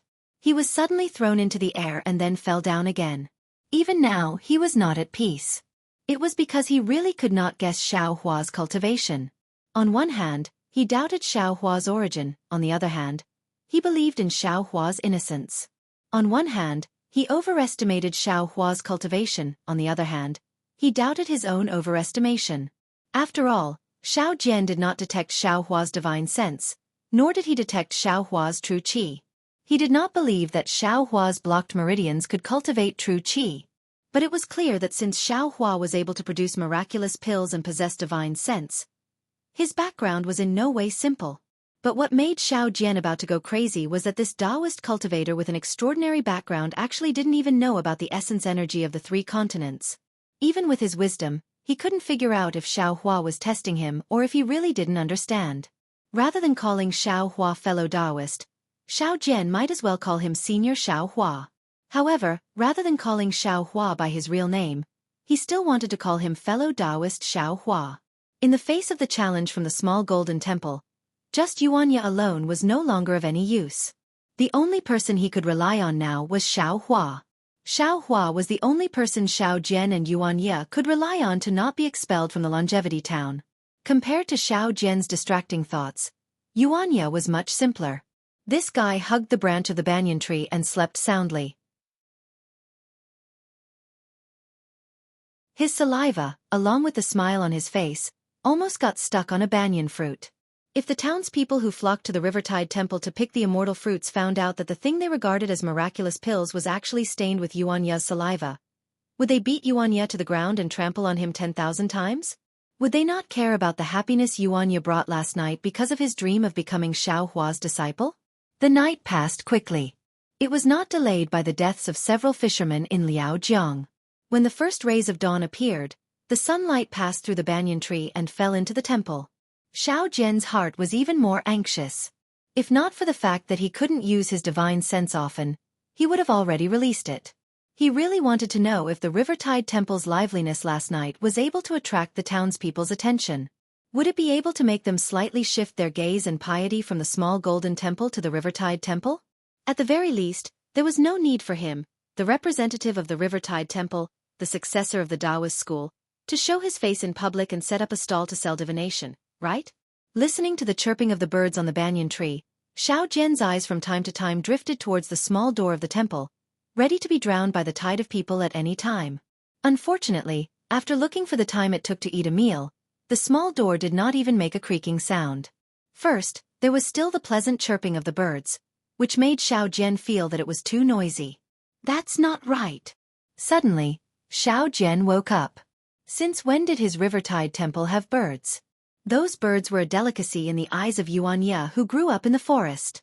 Especially when Xianxia did not have enough copper coins to buy meat buns. Therefore, after Xiao Jian and Xianxia arrived at the Rivertide Temple, there were no more birds chirping in the morning. How come there are birds today? Yeah. Has he already stuffed his teeth with meat buns? Xiao Jian immediately had a bad feeling. When he hurriedly rushed to the west wing, Xiao Hua, who was meditating there, was already nowhere to be found. Damn it! The two of them couldn't have eloped, right? Xiao Jian immediately became anxious. Although he was paranoid for an entire night and did not eliminate his doubts about Xiao Hua, but thinking about it, if Xiao Hua was not by his side, he would have no one to rely on. It would be just like when he was alone and did not have Xianxia. Xiao Jian rushed out of the temple even more hurriedly than before. When he saw Xiao Hua, who was on the empty ground next to the Rivertide Temple, using the Big Dipper magical fist, and Xianxia, who was obediently lying behind a small tree in the distance like a leopard peeping, his heart immediately calmed down. Hee, this sunlight is really beautiful. Xiao Jian looked at the distant morning sun and took a deep breath. He raised his hands and stretched his waist, pretending to dance a few times with his fists and legs. He opened his mouth and scolded. What a good-for-nothing! How can a small tree support your fat body? Since you want to secretly learn, then do it openly and brazenly. Why do you have to be so secretive? Xiao Jian's words immediately startled the chirping birds on the banyan tree. Naturally, Xianxia also flew up with the birds. This guy's face carried a trace of shame. His hands and feet nimbly climbed up the small tree. His whole body borrowed the elasticity of the branches to rush up the banyan tree, and then hit his whole body between the branches. Hee. Xiao Hua naturally had already seen through the appearance of this pair of master and disciple. He secretly laughed in his heart and did not pay attention to them. The current him is already 200 years old. He can really call himself an old man. Xiao Jian and Xianxia are just two little children in front of him. However, Xiao Hua's face is so tender that he also likes others to call him young man. The Big Dipper magical fist was used one move after another. The slow and steady flow melted the earth crystal Yao milk bit by bit. Xiao Hua closed his eyes and enjoyed this relaxed and tranquil atmosphere. He did not seem to care about Xianxia secretly learning. If the Big Dipper magical fist could be learned so easily, would it still be a bone-tempering secret technique? Even though Xianxia, who had escaped, still revealed half of his eyes on the banyan tree. His eyes were burning with passion, but Xiao Hua did not expose him. Xiao Jian also did not think that Xianxia, who was always ignorant of the ways of the world, would be so shy today. He actually escaped back to the Taoist temple. He strolled in front of the Taoist temple for a while.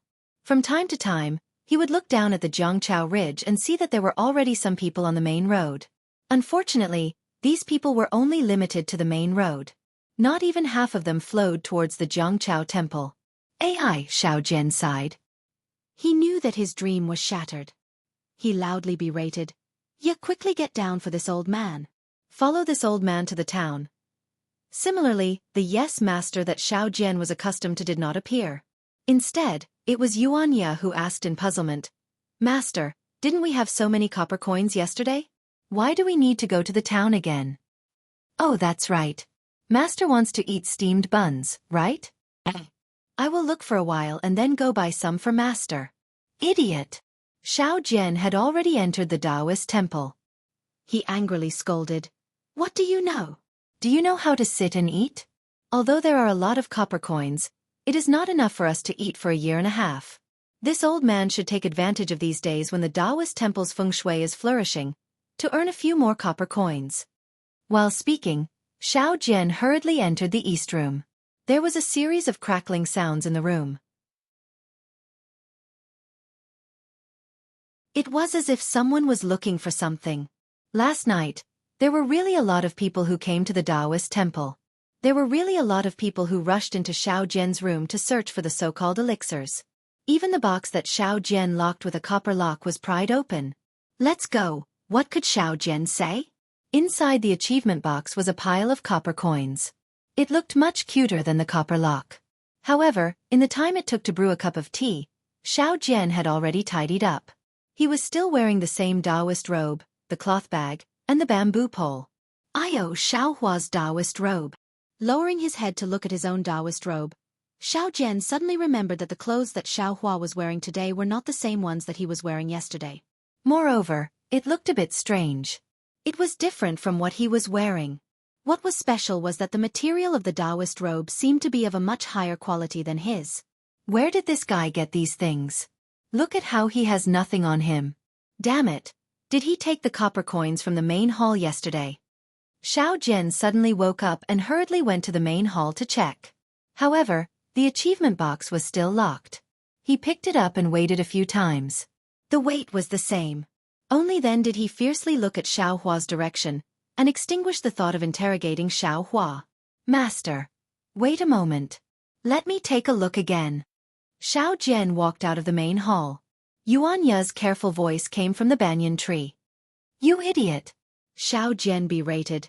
Quickly come down. How many times have you seen it? You still can't learn it? It's not that I don't want to teach you, it's that you are not cut out for it. You are just a petty person. Yes, master. Xiao Jian's familiar reply finally appeared. However, there was a trace of depression in his tone. It seems that I am indeed not fit to cultivate with master. It is only the 108 fist and leg style. No matter how I look at it, I can understand it. However, after I hit the front, I forgot the back.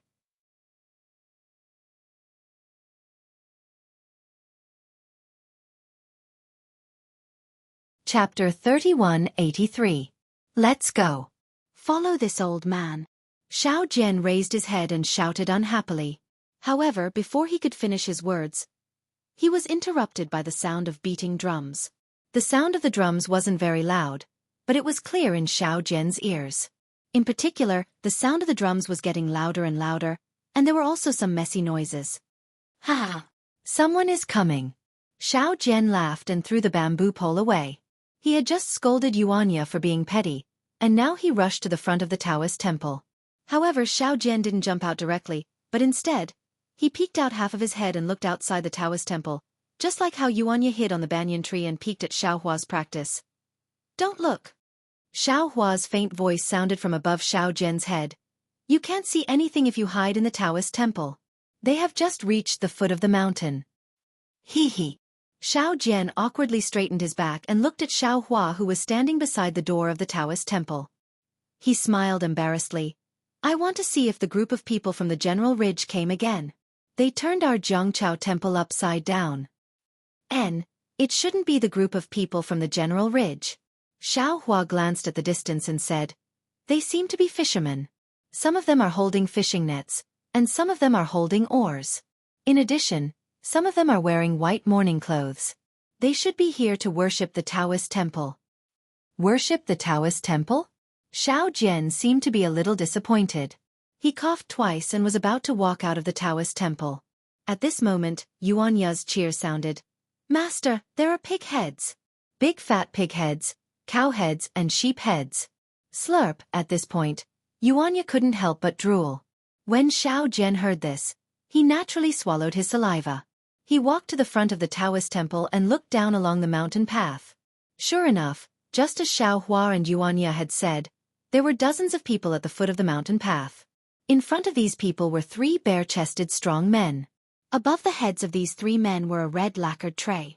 On each tray was the head of a cow, a pig, and a sheep. Behind the 3 heads were 2 children, 1 male and 1 female. Each of them was holding a fist-sized incense burner.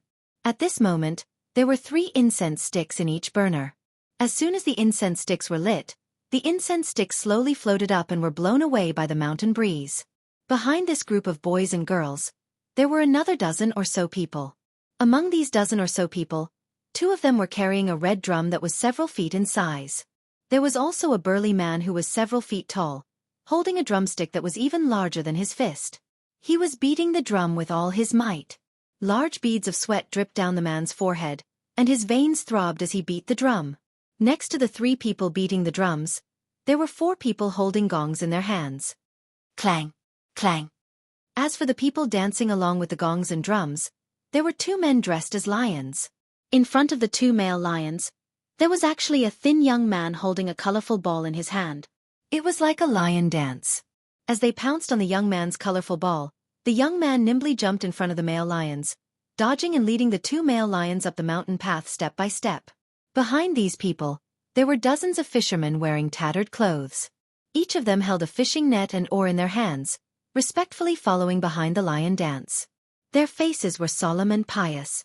As for the people in mourning clothes that Xiao Hua had mentioned, they were walking at the very end. There were about 10 people, women, children, and the old and weak. What is going on? Xiao Jian was shocked. This was something that he had never encountered in the years he had been at Jianghu Temple. What are they going to sacrifice? Could it be that they are going to make a water and land Dao temple? Xiao Jian said to himself. Then, should they go to Shaojin Temple? Master. On the branch of the banyan tree outside the temple, Yuanya's figure strangely appeared. He shouted, I'm afraid that your reputation has already spread out last night. These people are here to worship you. Not bad, not bad. Xiao Jian suddenly understood. He hurriedly lowered his head to look at his own Dao robe and immediately felt extremely dissatisfied. He turned his head and crashed into the temple. It was unknown whether he went to lock the door or to change his Dao robe. In short, when the sound of gongs and drums arrived in front of the temple, Xiao Hua quietly watched from the side. Xiao Jian was wearing a new Dao robe and brought Yuanya out of the temple. At this time, Yuanya was also wearing new clothes. However, looking at Yuanya's twisted head and back appearance, he was definitely not used to it. However, this did not affect Xiao Jian's face full of smiles and extremely amiable. Xiao Jian walked in front of the 3 big men holding the tray and bowed. I, Xiao Jian, am the temple master of Jianghu Temple. May I know the reason for your visit? Who knew that the respect and answer that Xiao Jian expected did not appear? The 3 men did not pay any attention to Xiao Jian at all. In the order of sheep, pig and cow, they walked past where Xiao Jian bowed and entered the Taoist temple. Even the boy and girl behind them with the incense burner in their hands did not pay any attention to Xiao Jian. Cough cough. Xiao Jian was extremely embarrassed. He coughed twice and was about to speak when Yuanya suddenly said in a low voice, Master, I forgot. Previously, when I was in Longevity Town, I seem to have heard someone say that this Jianghu temple used to worship the sea god. Did they come to worship the sea god? Are they not looking for master? Damn it! Xiao Jian lifted his leg and turned around to kick Yuanya's knee. Why didn't you say so earlier? Disciple just remembered. Yuanya felt very wronged, but he still nimbly dodged Xiao Jian's kick and explained in a low voice. Go in first. No matter who they are worshipping, you are the temple master now. Xiao Hua said in a bad mood. Yes, what fellow Xiao said is right. Xiao Jian felt that it was reasonable and felt less embarrassed. He did not have time to argue with Yuanya and took the opportunity to enter the temple while the lion dance was showing off in front of the temple. Sure enough, after Xiao Jian and the others entered, the dozens of people behind the lion dance also rushed in. In an instant, the small temple was completely surrounded. You Xiao Jian had just walked to the center of the temple when he saw the three big men enter the main hall. One of the three big men waved his hand and the candles on the altar were swept to the ground by him. Seeing this, Xiao Jian could not help but feel anxious. How were they here to worship? They were clearly here to cause trouble. The Buddhist sect and the Taoist sect were not on good terms. The monks of the small gold temple also did not come to the Jianghu temple to cause trouble. Xiao Jian shouted loudly. However, without waiting for him to shout, the three big men simultaneously turned around and angrily said, "Where did this wild Taoist come from?"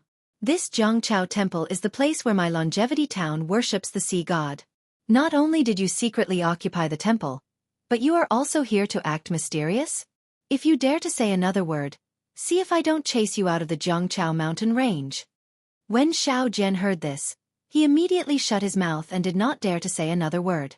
He was afraid that he would be chased out of Longevity Town by these fishermen before he could fight with the monks of the small gold temple. "Lord Sea God!" Mournful shouts came from behind Xiao Jian. Dozens of old and weak women and children wearing mourning clothes entered the Jianghu temple and cried as they rushed towards the main hall. Xiao Jian tactfully dodged to the side. He was even more agile than Xianxia. Following the cries and shouts of these fishermen, the three burly men placed the three offerings on the altar. The two virgin boys and virgin girls also presented the incense burner respectfully, then stepped back to the altar with their heads bowed and eyes lowered. In the main hall, the three offerings shone brightly. The two young boys and girls were beautiful and charming. Smoke curled around the incense burner. Although the statue was still tattered, with the cries and sincere worship of the fishermen in the main hall, it was unknown how many times more powerful it was compared to the worship of Xiao Jian and Xianxia. Xiao Hua stood not far behind Xianxia. His eyes flickered as he saw everything clearly. After less than an hour, the fishermen wearing mourning clothes paid their respects. The other fishermen also paid their respects. Xiao Hua already understood. He knew that a disaster had occurred in the Liao River last night. 10 fishermen lost their lives in the river. These fishermen came to pay their respects to this statue for their own safety and future livelihood. They did not know how many years they had not paid their respects to this statue. At the end of the worship, a few craftsmen first went forward to pay their respects. Then, they took out a strange ruler and thread to carefully measure the statue. Then, they took out a brush and ink to carefully mark some numbers on an image. Xiao Hua also clearly saw that the image was of a statue. This statue was of a male body.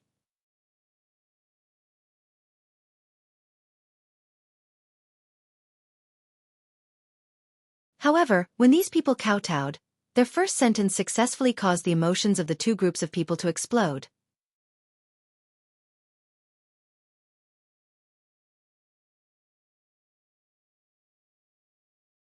Chapter 3184. Thank you, Taoist Xiao.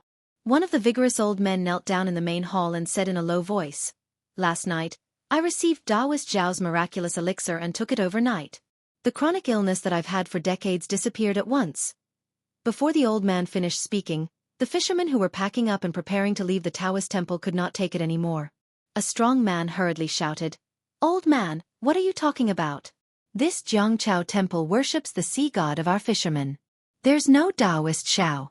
If you want to worship, you can go to Taoist Zhao's Taoist temple. Don't worship blindly here. If you annoy the sea god, not only will we fishermen have nowhere to make a living, but the entire Longevity Town will also be eaten up by the monsters in the water." "Little guy, what do you know?" The old man glared at the fisherman with disdain and said, "This Jianghu temple worships Taoist Xiao. He just showed up yesterday. Not only did he save my family of 3 in General Ridge, but he also gave me elixirs. Look, my chronic illness and these people's illnesses are all thanks to Taoist Master Zhao's blessing." "Bullshit." Before the old man finished speaking, another old man who looked older than him rushed out from the fisherman. He held a small oar in his hand and scolded, "Rebellious thing! This is the place where my fishermen worship the sea god. It has been here for thousands of years. When did it become the place where you worship Taoist Xiao? Seeing that you are all villagers of my Longevity Town, get out of here quickly. If you dare to say filthy words again and slander the sea god, I'll beat you to death with a stick." "How dare you!" The few villagers next to him could not take it anymore. "This is obviously Taoist Zhao's Taoist temple. Last night, we just worshipped Taoist Xiao. Furthermore, Taoist Xiao has already shown up. Beat, beat them to death. The old fisherman was so angry that he was trembling. The oar in his hand was also trembling. When these fishermen heard that nearly 10 fishermen had died in the river last night, they already felt that something was wrong. They discussed overnight that they would rush to the sea god of the Jianghu temple to repair his golden body. Moreover, this worship ceremony was decided after a night of discussion. Who would have thought that after they had been busy for the whole morning and were just about to end, the villagers of General Ridge would appear and call the sea god Xiao Taoist Xiao. This was obviously blasphemy to the sea god. The painstaking efforts of nearly 100 fishermen were all in vain. How could this old man not be angry?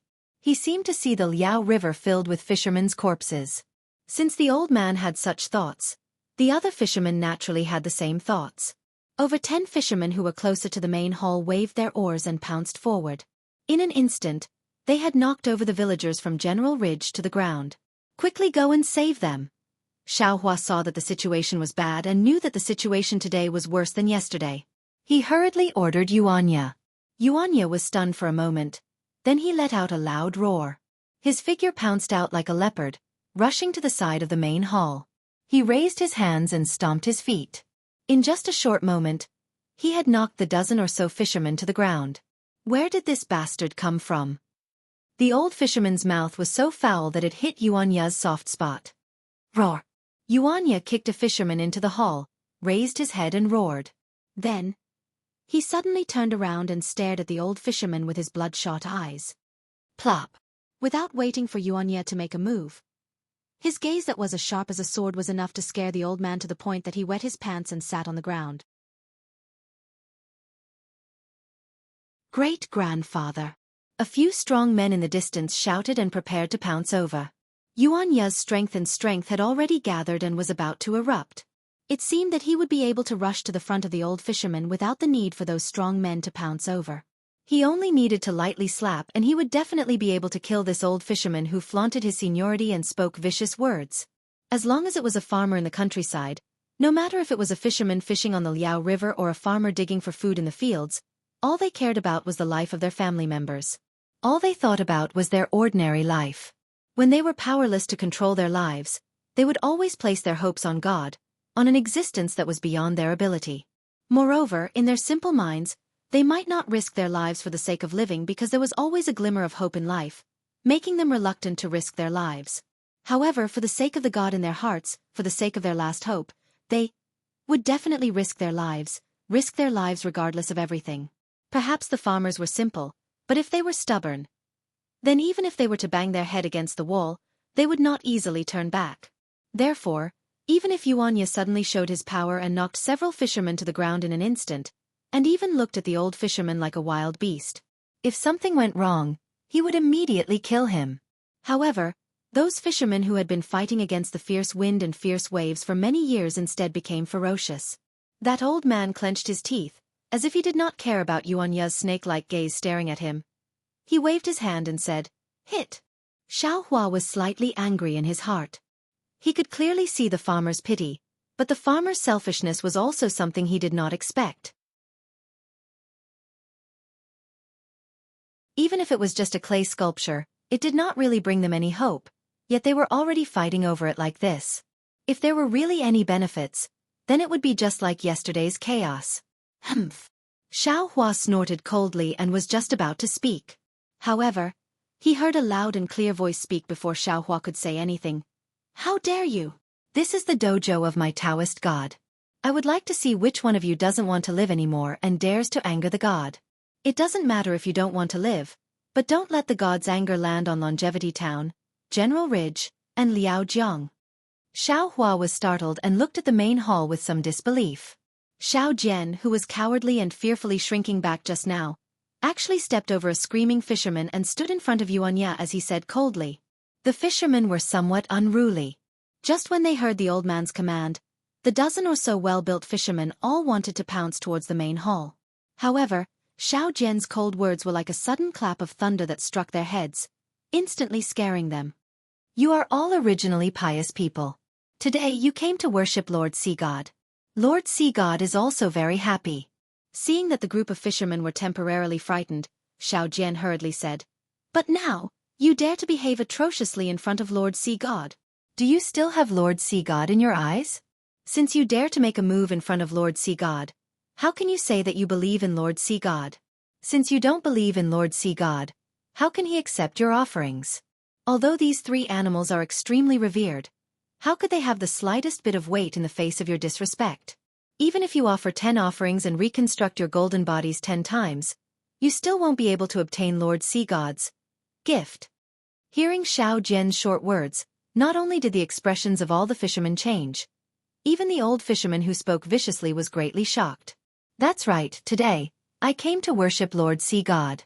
If I were to make a move here, how can I be considered to be worshipping? Since I'm not worshipping, then wouldn't everything today be in vain? Lord Sea God, please forgive our mistakes. We are all people who deserve to die. I hope that your mercy will exempt us from the disrespect in our hearts. There were already a few women and children who were trembling with fear. They threw themselves onto the ground in front of the main hall and started crying. How could the fishermen who were about to make a move still move? They hurriedly shrank back and stole a glance at the old fisherman. The old fisherman clenched his teeth. Just as he was about to speak, Xiao Jian beat him to it. You aren't my Taoist disciples, so you don't understand my Taoist rules at all. Let's not talk about the thousands of titles of the gods we worship. Even I, other than my original name, have different titles like Taoist Xiao and Wanderer Tranquil. If I were to succeed in my cultivation one day, perhaps even a holy name would descend. Therefore, Lord Sea God is Taoist Xiao, and Taoist Xiao is also Lord Sea God. By the way, this old benefactor, I want to ask you, what did Lord Sea God call himself that day? Has he ever appeared in front of you? The old fisherman originally wanted to say something, but his words were immediately choked by Taoist Xiao. He opened his mouth, but was unable to say anything. If I'm not wrong, Lord Sea God should have appeared before. Even all of you have seen his heroic bearing. Taoist Xiao continued. However, we don't have the immortal lifespan of gods, so how can we remember so clearly? Even if our ancestors knew that Lord Sea God was Taoist Xiao, when it was passed down to our generation, his name had long been forgotten.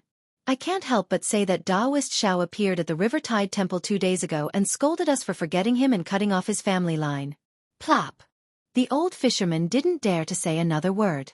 His knees went soft and he knelt on the ground again. Damn it! Xiao Hua at the side couldn't help but laugh. Looking at Taoist Zhao's serious face, he thought to himself, this Xiao Jian is definitely not an ordinary person. With a few simple words, he was able to convince these irascible fishermen and force them to kneel down. Truly amazing. Thinking of this, Xiao Hua's heart was moved again. Could it be that what this guy said before, and those stories, are all true? Xiao Hua's impression of Xiao Jian wasn't particularly good. He felt that Xiao Jian's mouth was full of nonsense and slippery. Therefore, he only believed half of what Xiao Jian said. Now, looking at Xiao Jian's appearance, he was somewhat pensive. Just when Xiao Hua was admiring, he suddenly saw a strange expression appear on Taoist Zhao's incomparably pious face. Taoist Zhao's 2 eyes were blinking at him, as if he wanted to say something to him. Oh! Xiao Hua suddenly woke up and immediately opened his mouth. Humph! An extremely cold voice floated above the main hall of the Rivertide Temple. Ouch! At the same time, in the Rivertide Temple, other than Taoist Xiao and Xianxia, everyone held their heads with one hand and a painful expression appeared on their faces as they wailed with all their might. You're tuning in to the Wisdom Diary YouTube channel. Don't forget to subscribe and join us on this journey to catch the most captivating stories.